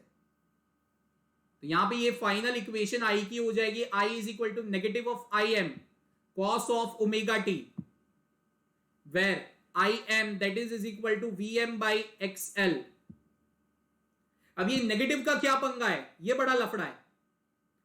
नेगेटिव को अगर देखो मुझे लिखना है I is equal to I m negative of cos of omega T, तो इसको मैं लिख सकता हूं, जो मैथ्स वाले बच्चे हैं उनको पता होगा, that is sine of omega T minus pi by to. Minus pi by two मतलब हमने करंट की इक्वेशन, वोल्टेज की इक्वेशन ओमेगा टी दी थी, करंट की equation negative of omega t. आइए इसका ग्राफ और फेजर देखते हैं तो और चीजें क्लियर हो जाएगी। जैसे जो हमारी परंपरा है वो निभा रहे हैं, ग्राफ देख रहे हैं, फेजर देख रहे हैं, तो हमें पता चलेगा कि कौन लीड कर रहा है, कौन लैग कर रहा है, वगैरह वगैरह। ग्राफ देख रहे हैं, फेजर देखेंगे तो हमें पता चलेगा ना भाई कौन लीड कर रहा है, कौन लैग कर रहा है। ये हो जाएगा आपका फेजर। अब देखो यहां पे V का तो एक सिंपल ग्राफ होता है, वही हर बार हम रिपीट करते हैं, राइट? ये आपका हो जाएगा V M sine of omega T और उसका वोल्टेज एम्पलीट्यूड हो जाएगा, राइट बच्चा जी? अब I की इक्वेशन क्या है? I M sine of omega T minus pi by two. मतलब यहां पे दोनों के बीच में फेज डिफरेंस है पाई बाई टू का। देखो V is equal to V M sine of omega T है, I is equal to I M sine of omega T minus pi by two है। दोनों के बीच का फेज डिफरेंस कितना है? दोनों के बीच का फेज डिफरेंस कितना है, राइट बच्चा जी? पाई बाई टू। मतलब कोई आगे चल रहा है, कोई पीछे चल रहा है। आइए चेक करते हैं। अब देखो नेगेटिव वाला ग्राफ इस तरीके से आएगा,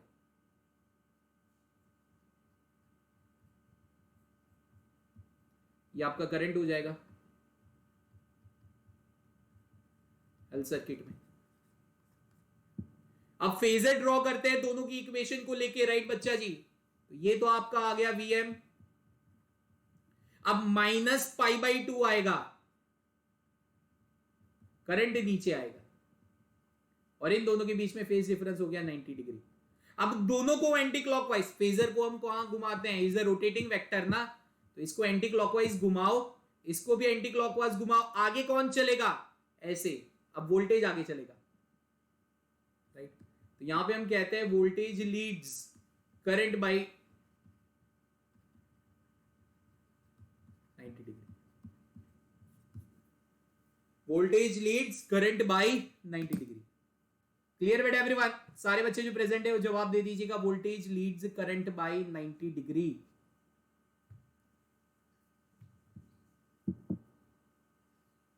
तो आर सर्किट में resistor reactance, no lead no lag. C circuit में करंट लीड कर रहा था घुमाते वक्त, वहां पे आ रहा था कैपेसिटिव रिएक्टेंस। एल सर्किट में वोल्टेज लीड कर रहा है, यहां पे आएगा इंडक्टिव रिएक्टेंस। पहले वाले में average power VM I M by two, C circuit में एवरेज पावर 1 साइकिल पे 0। यहां पे भी कुछ ऐसे ही होने वाला है, पावर देखते हैं। इंस्टेंटेनियस पावर के बारे में आपका क्या कहना है? इंस्टेंटेनियस पावर के बारे में कहना है V M sine of omega T negative I M cos of omega T. तो इंस्टेंटेनियस पावर वही 2 मल्टीप्लाई डिवाइड करो तो V M I M by 2 sine of 2 omega T. जैसे सी सर्किट में था वैसे ही तो आ रहा है भाई। अब एवरेज पावर हमें ढूंढना है तो वही इंटीग्रेशन करो over one complete cycle, right. So negative of V M I M by 2 sine of 2 omega T. तो यहां पे एवरेज पावर क्या हो जाएगा? 0।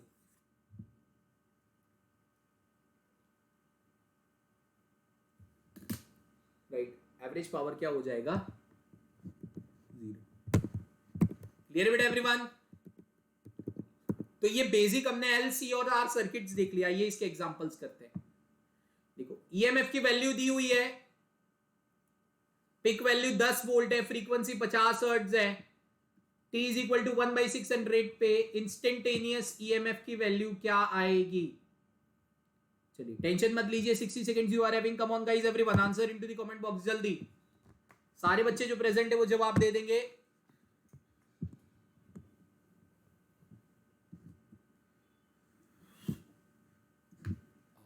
एक घंटे एक जगह बैठना, सवा घंटा 1.5 घंटा तो हो गया होगा।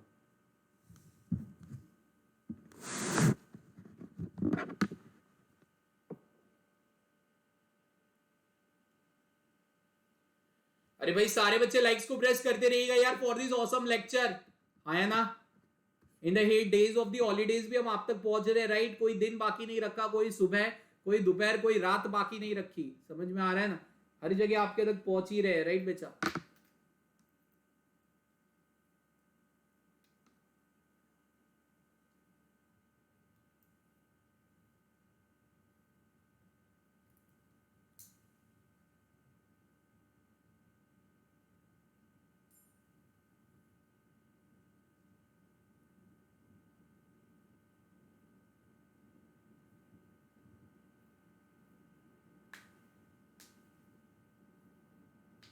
चलिए बहुत सिंपल से सबसे पहले तो हम इक्वेशन बना लेते हैं। देखो फ्रीक्वेंसी दी हुई है 50, तो सबसे पहले हम ओमेगा ले लेते हैं 2 पाई एफ एफ, तो ये हो जाएगा 100 रेडियन पर सेकेंड।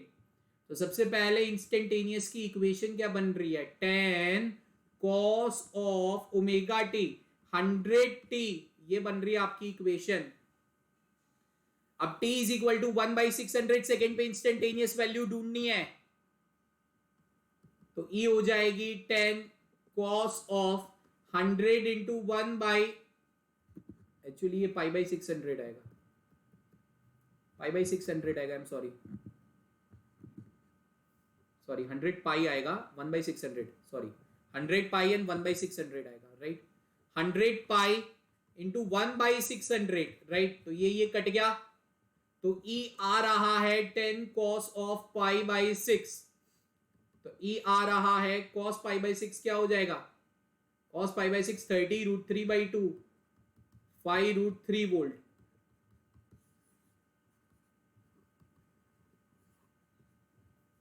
राइट। क्या आएगा? 5√3 volt and this is the perfect answer. Clear है बेटा एवरीवन? राइट, ये इंस्टेंटेनियस वैल्यू है, इसी तरीके से एवरेज निकलती है, राइट। चलिए नेक्स्ट क्वेश्चन की तरफ चलते हैं। The root mean square of the alternating current is equal to, अब भी हमने कुछ देर पहले इसकी डेफिनेशन देखी थी। कम ऑन गाइस एवरीवन, सारे बच्चे जो प्रेजेंट है वो इसका जवाब दे दीजिएगा जल्दी।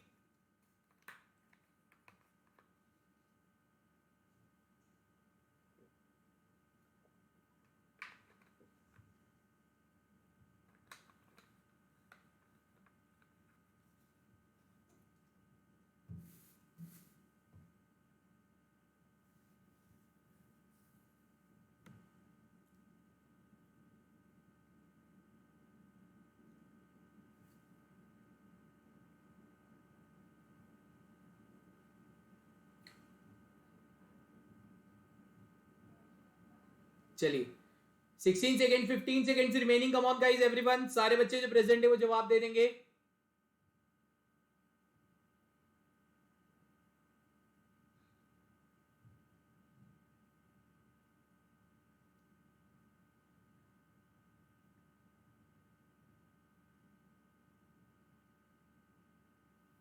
अब भी हमने देखा था आरएमएस वैल्यू किसके बराबर होती है, आरएमएस वैल्यू होती है पिक वैल्यू बाई √2 के बराबर।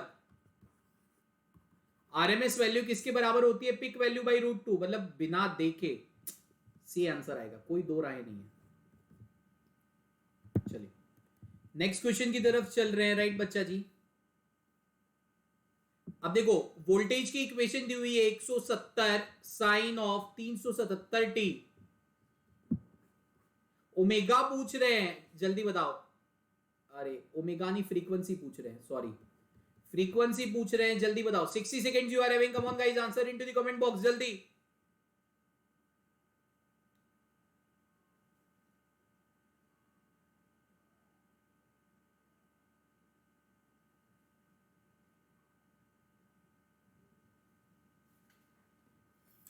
सारे बच्चे जो प्रेजेंट है वो जवाब बता दीजिएगा एवरीवन।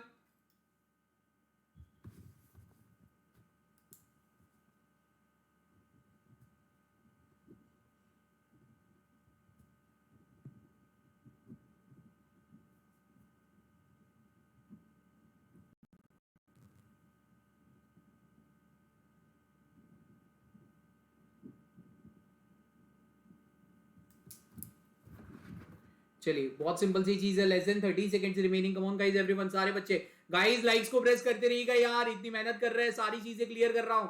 अभी मोस्ट इंपॉर्टेंट चीज एलसीआर सीरीज सर्किट और उसकी रेजोनेंस कंडीशन और उसके सम्स बाकी है, राइट। एलसीआर सीरीज सर्किट और उनकी रेजोनेंस कंडीशन बाकी है, राइट, वो डिस्कस करनी है। ओके चलिए अब देखिए बहुत सिंपल सी चीज है, E is equal to 170 sine, अब देखो फ्रीक्वेंसी होती है ओमेगा बाई 2 पाई, फ्रीक्वेंसी है ओमेगा बाई 2 पाई, ओमेगा है 377 बाई 2 इंटू 3.14, तो फ्रीक्वेंसी करीबन करीबन 60 हर्ट्ज हो जाएगी अप्रॉक्स, नियर बाय आंसर आएगा, अप्रॉक्स कितना आ जाएगा, नियर बाय 60 हर्ट्ज हमारा परफेक्ट आंसर आएगा। क्लियर है। चलिए नेक्स्ट क्वेश्चन की तरफ चल रहे हैं। देखो V और I है, the average power over consumed over the circuit कितना आ जाएगा, बहुत फालतू क्वेश्चन है, come on. Average power consumed over the one complete cycle और वन सर्किट कितना हो जाएगा, come on everyone.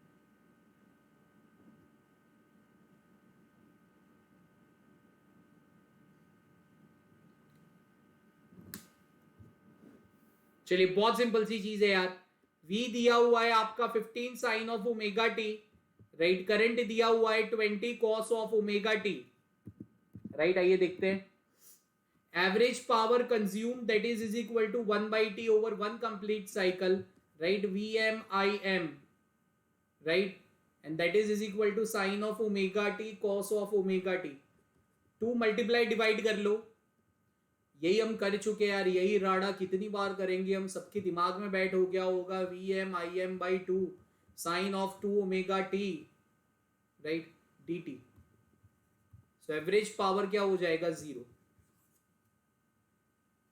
Average power over the circuit क्या हो जाएगा, 0, and this is the perfect. Clear है। चलिए नेक्स्ट क्वेश्चन की तरफ चल रहे। A bulb is connected first with DC and then AC, it will shine brightly in which, AC में ज्यादा शाइन करेगा, राइट बच्चा जी, हाँ या ना, या DC में शाइन करेगा, जल्दी 60 second you are having, come on. Same bulb same voltages, लेकिन एक में कनेक्ट किया गया है AC के साथ, एक में कनेक्ट किया है DC के साथ, right.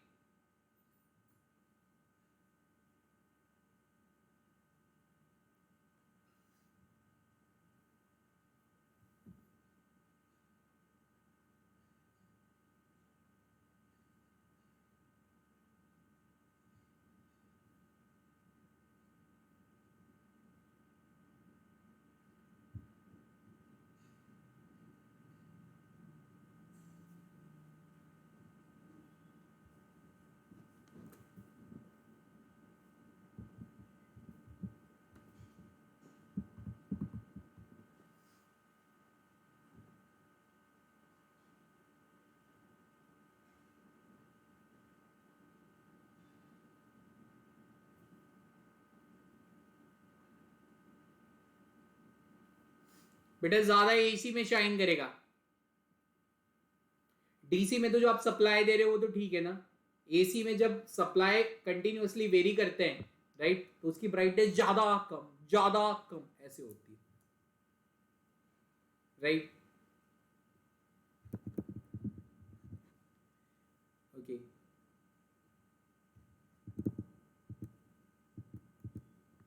In an AC circuit, V आपके सामने गिवन है, आई आपके सामने है, power dissipated into the circuit कितना होगा।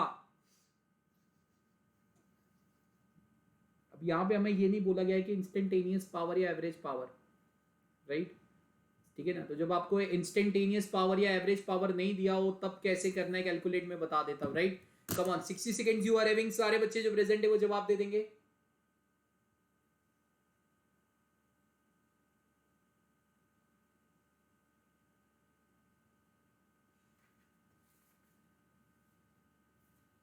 यार एक मिनट, हाँ एक मिनट, हमने पिछला क्वेश्चन जो देखा ना अभी राइट, इसमें एक चीज हमेशा याद रखना, ऑल्टरनेटिंग करंट में राइट बच्चा जी, ऑल्टरनेटिंग करंट ये डायरेक्ट करंट है।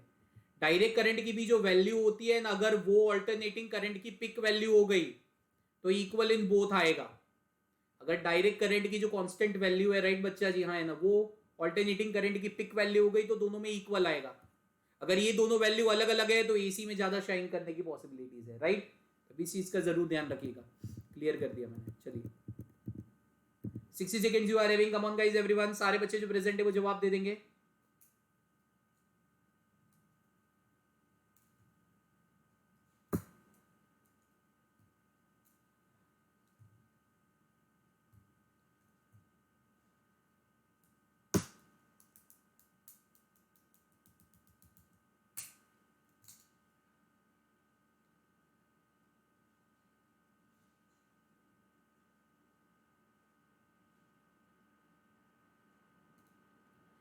Less than 30 seconds remaining, come on guys.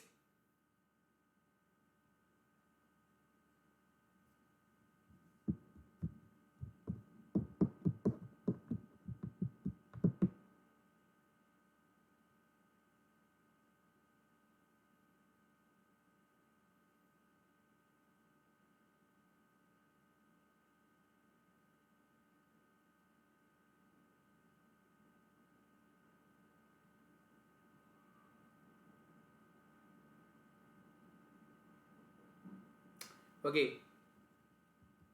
Power होता है VRMS IRMS into cos phi, where phi is an angle between V and I। दोनों की इक्वेशन को ध्यान से देखो राइट, V और I एंगल के बीच में, V और I के बीच में फेज डिफरेंस π/3 का है। तो पावर क्या हो जाएगा, VRMS वैल्यू है 100/√2 100/√2 राइट, 100/√2 100/√2 इंटू कॉस ऑफ कितना है π/3 60 degree, it is half 100 into 100/4, average power that is equal to 2500 watt. Average power नहीं कह सकते हम राइट, और हाँ ये मिली एम्पियर में दिया हुआ है राइट। तो पावर हो जाएगा 2500 इंटू 10⁻³ तो पावर हो जाएगा 2.5 वॉट। करंट मिली एम्पियर में दिया हुआ है, so C is the perfect answer right. चलिए तो यहां पे एक नया हिस्सा खत्म हो रहा है और हम चल रहे हैं अब LCR सीरीज सर्किट की तरफ राइट। कहां की तरफ चल रहे हैं भाई, हम LCR सीरीज सर्किट की तरफ चल रहे हैं राइट बेटा एवरीवन। चलिए तो LCR सीरीज सर्किट की तरफ अगर हम चल रहे हैं, आइए देखते हैं। इस चैप्टर का थोड़ा फ्लो समझिए।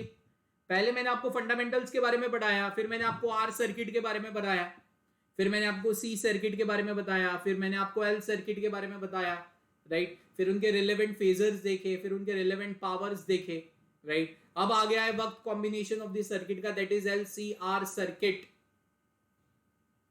बहुत ही फेमस सर्किट है राइट, इसकी रेजोनेंस कंडीशन भी, सिचुएशन भी डिफाइन की जाती है वगैरह वगैरह, बहुत ही फेमस है राइट।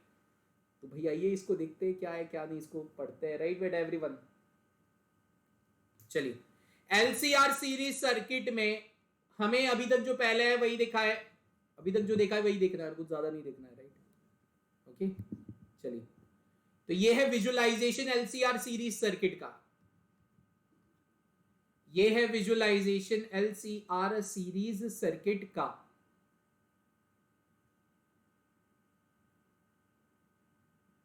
करंट देखो किस तरीके से फ्लो कर रहा है, periodically changing with respect to time, periodically changing with respect to time, right. आइए देखते हैं ये कहना क्या चाहता है भाई एवरीवन। इंपिडेंस, इंपिडेंस है क्या? Effective resistance provided by the circuit elements.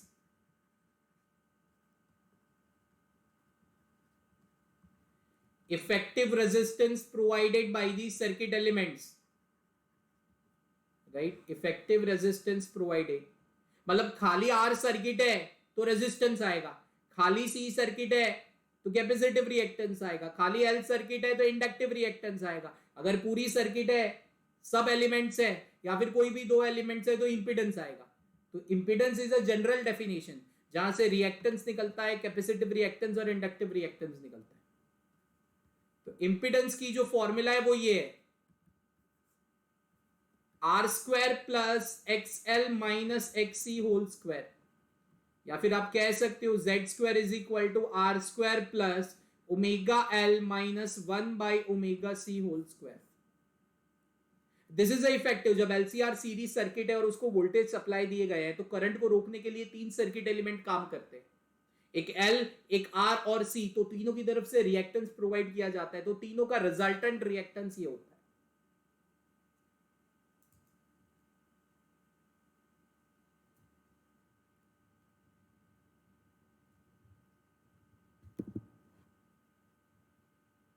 Voltage across the circuit V R, that is क्या हो जाता है, current across into R, V L, right, that is L D I by D T, सबको पता है, V C that is equal to Q by C. This are the voltage across the L and C. यार ये important चीज नहीं है, important चीज क्या है, राइट बच्चा जी, हाँ है ना, एक इंपिडेंस ट्राइंगल, समझ में आ रहा है ना, ये इसका इंपिडेंस ट्राइंगल है, that is general for all, XL minus XC whole divided by R होता है, राइट। और यहां पे जो एंगल निकलता है phi, so that is tan phi that is equal to XL minus XC whole divided by R, and where the phi angles is angle between the V and I. समझ में आ रहा है, ये सारी चीजें हम देख चुके हैं। यहां पे इंपॉर्टेंट इंपिडेंस ट्राइंगल है, यहीं से सारी जनरल डेफिनेशन निकलती है, राइट बेटा। इंपॉर्टेंट है ये resonance condition, right. Resonance condition क्या हो जाती है, पहला, maximum current is flowing into the circuit, alternating current supply है, आगे बढ़ता जाएगा, ऊपर नीचे, मैक्सिमम करंट फ्लो कर रहा है सर्किट में। तो जब सर्किट में मैक्सिमम करंट फ्लो करता है ना, तो voltage across the inductor and capacitor same हो जाते हैं। इस सिचुएशन को कहा जाता है resonance. VL is equal to BC के बराबर हो गया, इस सिचुएशन को क्या कहा जाता है, रेजोनेंस। तो omega L is equal to 1 by omega C हो गया, omega square is equal to 1 by under root of LC हो गया। इसको कहते हैं रेजोनेंट फ्रीक्वेंसी।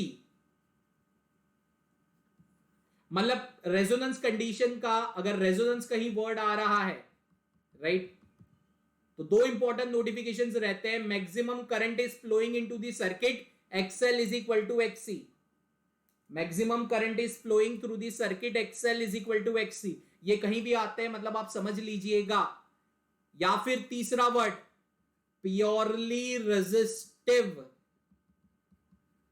अब आपके दिमाग में आएगा भैया प्योरली रेजिस्टिव क्यों, अगर XL is equal to XC के बराबर हो जाता है, VL is equal to VC के बराबर हो जाता है, करंट सीरीज में सेम है इसलिए, राइट। तो यहां पे L और C अपना रिएक्टेंस प्रोवाइड ही नहीं करेंगे। कैसे प्रोवाइड नहीं करेंगे, ध्यान से देखना। इंपिडेंस की वैल्यू क्या आती है, R square plus XL minus XC whole square. अगर मैं रेजोनेंस कंडीशन की बात कर रहा हूं तो यहां पे XL XC के बराबर हो रहा है, तो इंपिडेंस की वैल्यू क्या आ रही है, आर स्क्वायर, जो आर के बराबर आ रही है। तो ये इंपिडेंस की वैल्यू सिर्फ रेजिस्टेंस ही करंट को रोक रहा है, इसलिए इस सिचुएशन में ये प्योरली रेजिस्टिव सर्किट बन जाती है, राइट। प्योरली रेजिस्टिव सर्किट बन जाती है, इस चीज का ध्यान रखिएगा, राइट। और रेजोनेंस कंडीशन में सप्लाई की तरफ से जो फ्रीक्वेंसी है, राइट, या फिर the frequency at which equality holds for the particular is resonance frequency. Summarise form में, राइट, अभी हमने जो आपको बताया omega that is under root of 1/LC, ये रेजोनेंस कंडीशन में आती है।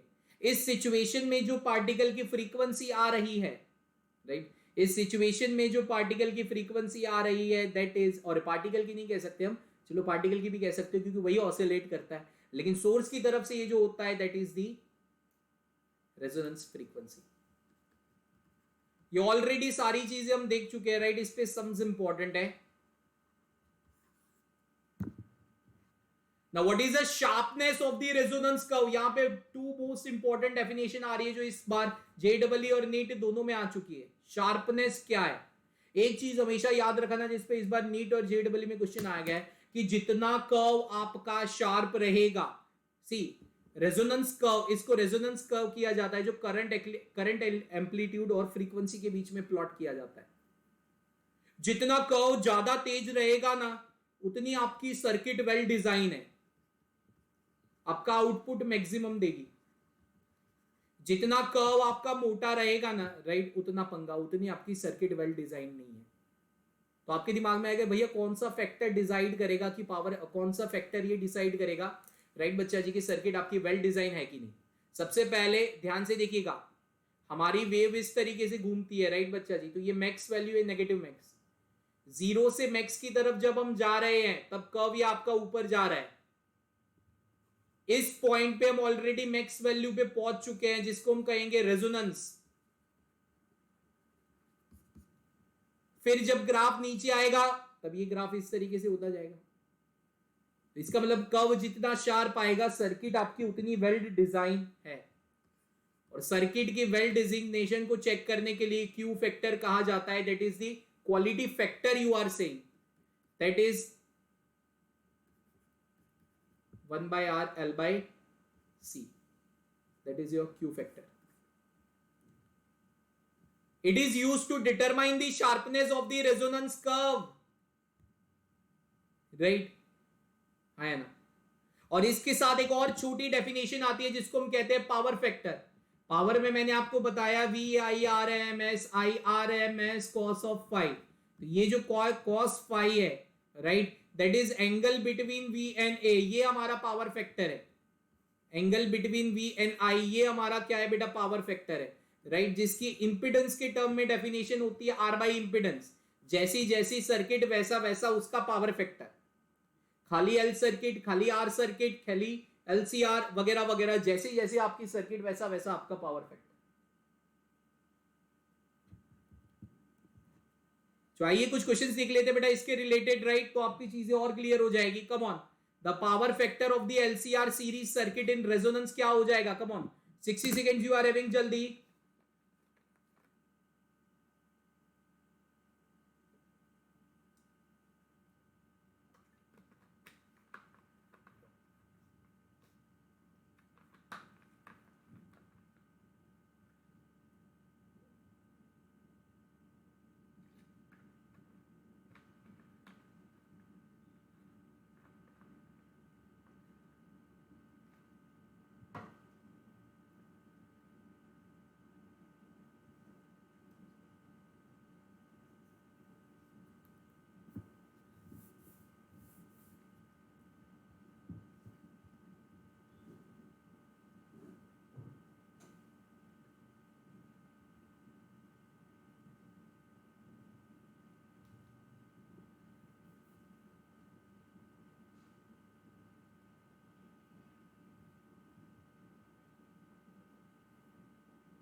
ओके, पावर फैक्टर की फॉर्मूला क्या है? देखो, रेजोनेंस कंडीशन हमें दिया गया है, तो रेजोनेंस कंडीशन में आप एक चीज याद रखिएगा, सर्किट में XL XC के बराबर हो जाता है। और मैंने अभी बताया ये आपकी प्योरली रेजिस्टिव सर्किट हो जाती है। प्योरली रेजिस्टिव सर्किट में पावर फैक्टर हो जाएगा cos phi R by Z, impedance की value R by R 1। Power factor in the purely resistive, अरे in LCR series circuit resonance condition में हमेशा 1 आएगा। अब देखो एक सीरीज सर्किट दी हुई है, आर की वैल्यू दी हुई है 300 ओम, एल की वैल्यू दी हुई है 0.9 हेनरी, सी की वैल्यू दी हुई है 2 माइक्रोफेराड, ओमेगा की वैल्यू दी हुई है 1000। तो बताओ इंपिडेंस क्या आएगा? 60 second you are having, come on guys. और हाँ यार सारे बच्चे लाइक को जरूर प्रेस करते रहिएगा यार, कोई कोई कंजूसी नहीं करेगा लाइक्स को प्रेस करने में, राइट। पूरा मैंने करवाया है, इसका जितना हिस्सा बच गया है, राइट, या तो फिर आप वो डेली लेक्चर्स में देख लीजिएगा, राइट, जैसे ट्रांसफॉर्मर्स वगैरह है, राइट, या फिर मैं इसको फिर नेक्स्ट टाइम कैरी फॉरवर्ड कर दूंगा, डोंट गेट वरीड। अभी ये सम्स करके हम इस सेशन को खत्म करेंगे, राइट बच्चा, आया ना। चलिए 60 seconds you are having, come on guys, answer into the comment box.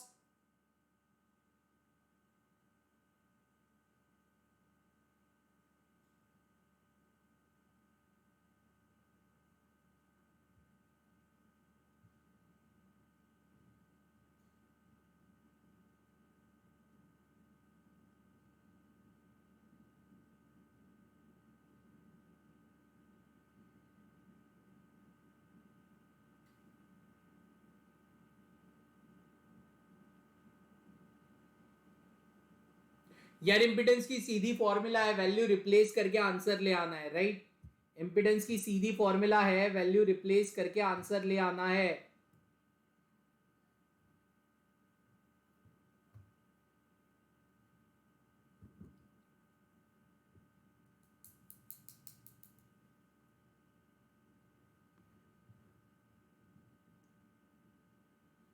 Impedance की फॉर्मूला क्या है? Under root of R square plus XL minus XC का स्क्वायर। तो क्या हो जाएगा भाई? यही हो जाएगा ना पूरा मसला। आर स्क्वायर कितना है? 300 का स्क्वायर, राइट, प्लस एक्सएल हो जाएगा omega L 1000 into 0.9 minus 1/1000 into 2 microfarad, इसका पूरे का स्क्वायर। तो इंपिडेंस की वैल्यू करीबन करीबन आप कैलकुलेट करोगे तो 500 ओम आएगी, and this is the perfect answer. 500 ओम आएगी and that is the perfect answer. चलिए नेक्स्ट क्वेश्चन की तरफ चलते हैं। एलसीआर सीरीज सर्किट में आर दिया हुआ है 10, इंपिडेंस दिया हुआ है 20, तो what is the phase difference between current end voltage? बहुत फालतू क्वेश्चन है यार, सीधा phase difference between current end voltage जब भी मैंने आपको बताया that is a power factor, right. Phase difference between current end voltage जब भी मैंने आपको बताया that is nothing else but in power factor, right.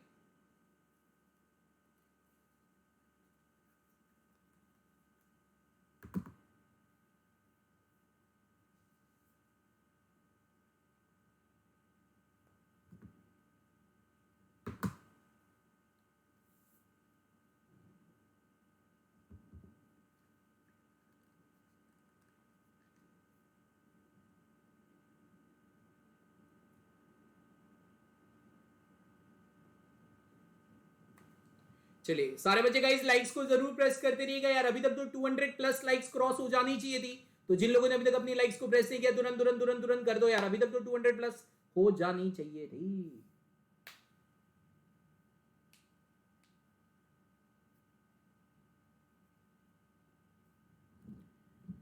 Okay तो पावर फैक्टर की फॉर्मूला क्या हो जाएगी, राइट बच्चा जी? पावर फैक्टर हो जाता है रेजिस्टेंस बाय इंपीडेंस। रेजिस्टेंस 10 है, इंपीडेंस 20 है, कॉस फाई कितना हो जाएगा? हाफ। फाई कितना हो जाएगा? 60 degree. This is the perfect. बहुत सिंपल, फटाफट फटाफट, कोई दो राय नहीं। LCR series circuit the readings, देखो volt meter V1 and V2 की रीडिंग सेम है, राइट। तो बताओ क्या आएगा, कौन से ऑप्शन करेक्ट आएंगे? Come on 60 seconds you are having, जल्दी।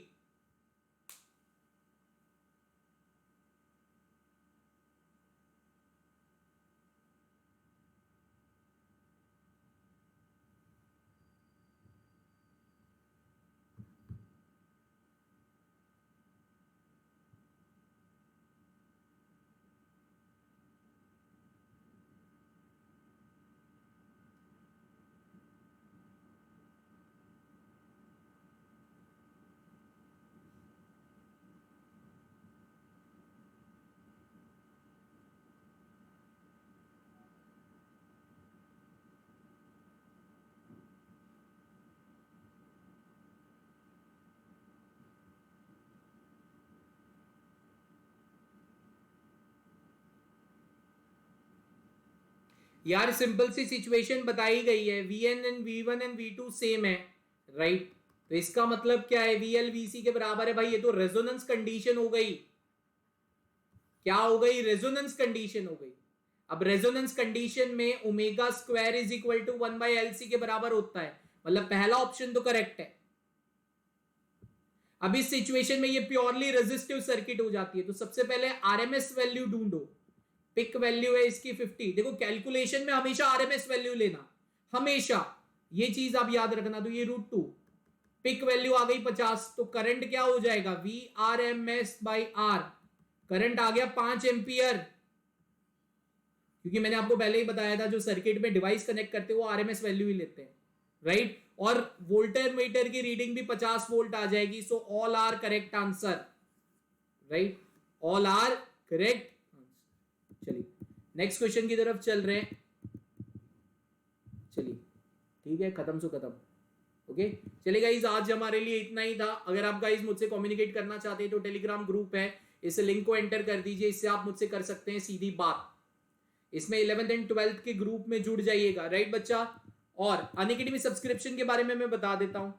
कंट्री के टॉप एजुकेटर्स ले रहे हैं लाइव क्लासेस, एक बहुत ही अनअकैडमी की तरफ से एक बहुत ही ऑसम इनिशिएटिव है, सब्सक्रिप्शन प्लेटफॉर्म है, जैसे नेटफ्लिक्स का सब्सक्रिप्शन होता है वैसे, राइट?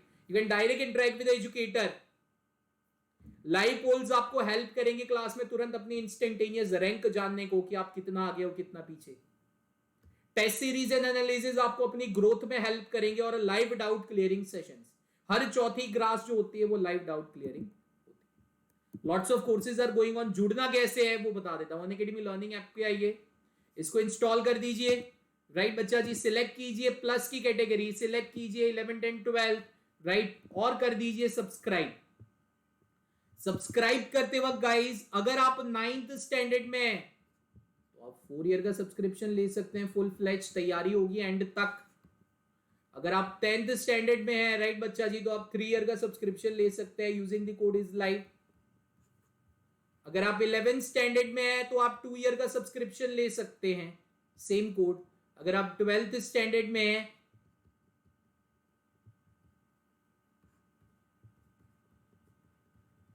10% डिस्काउंट मिल जाएगा।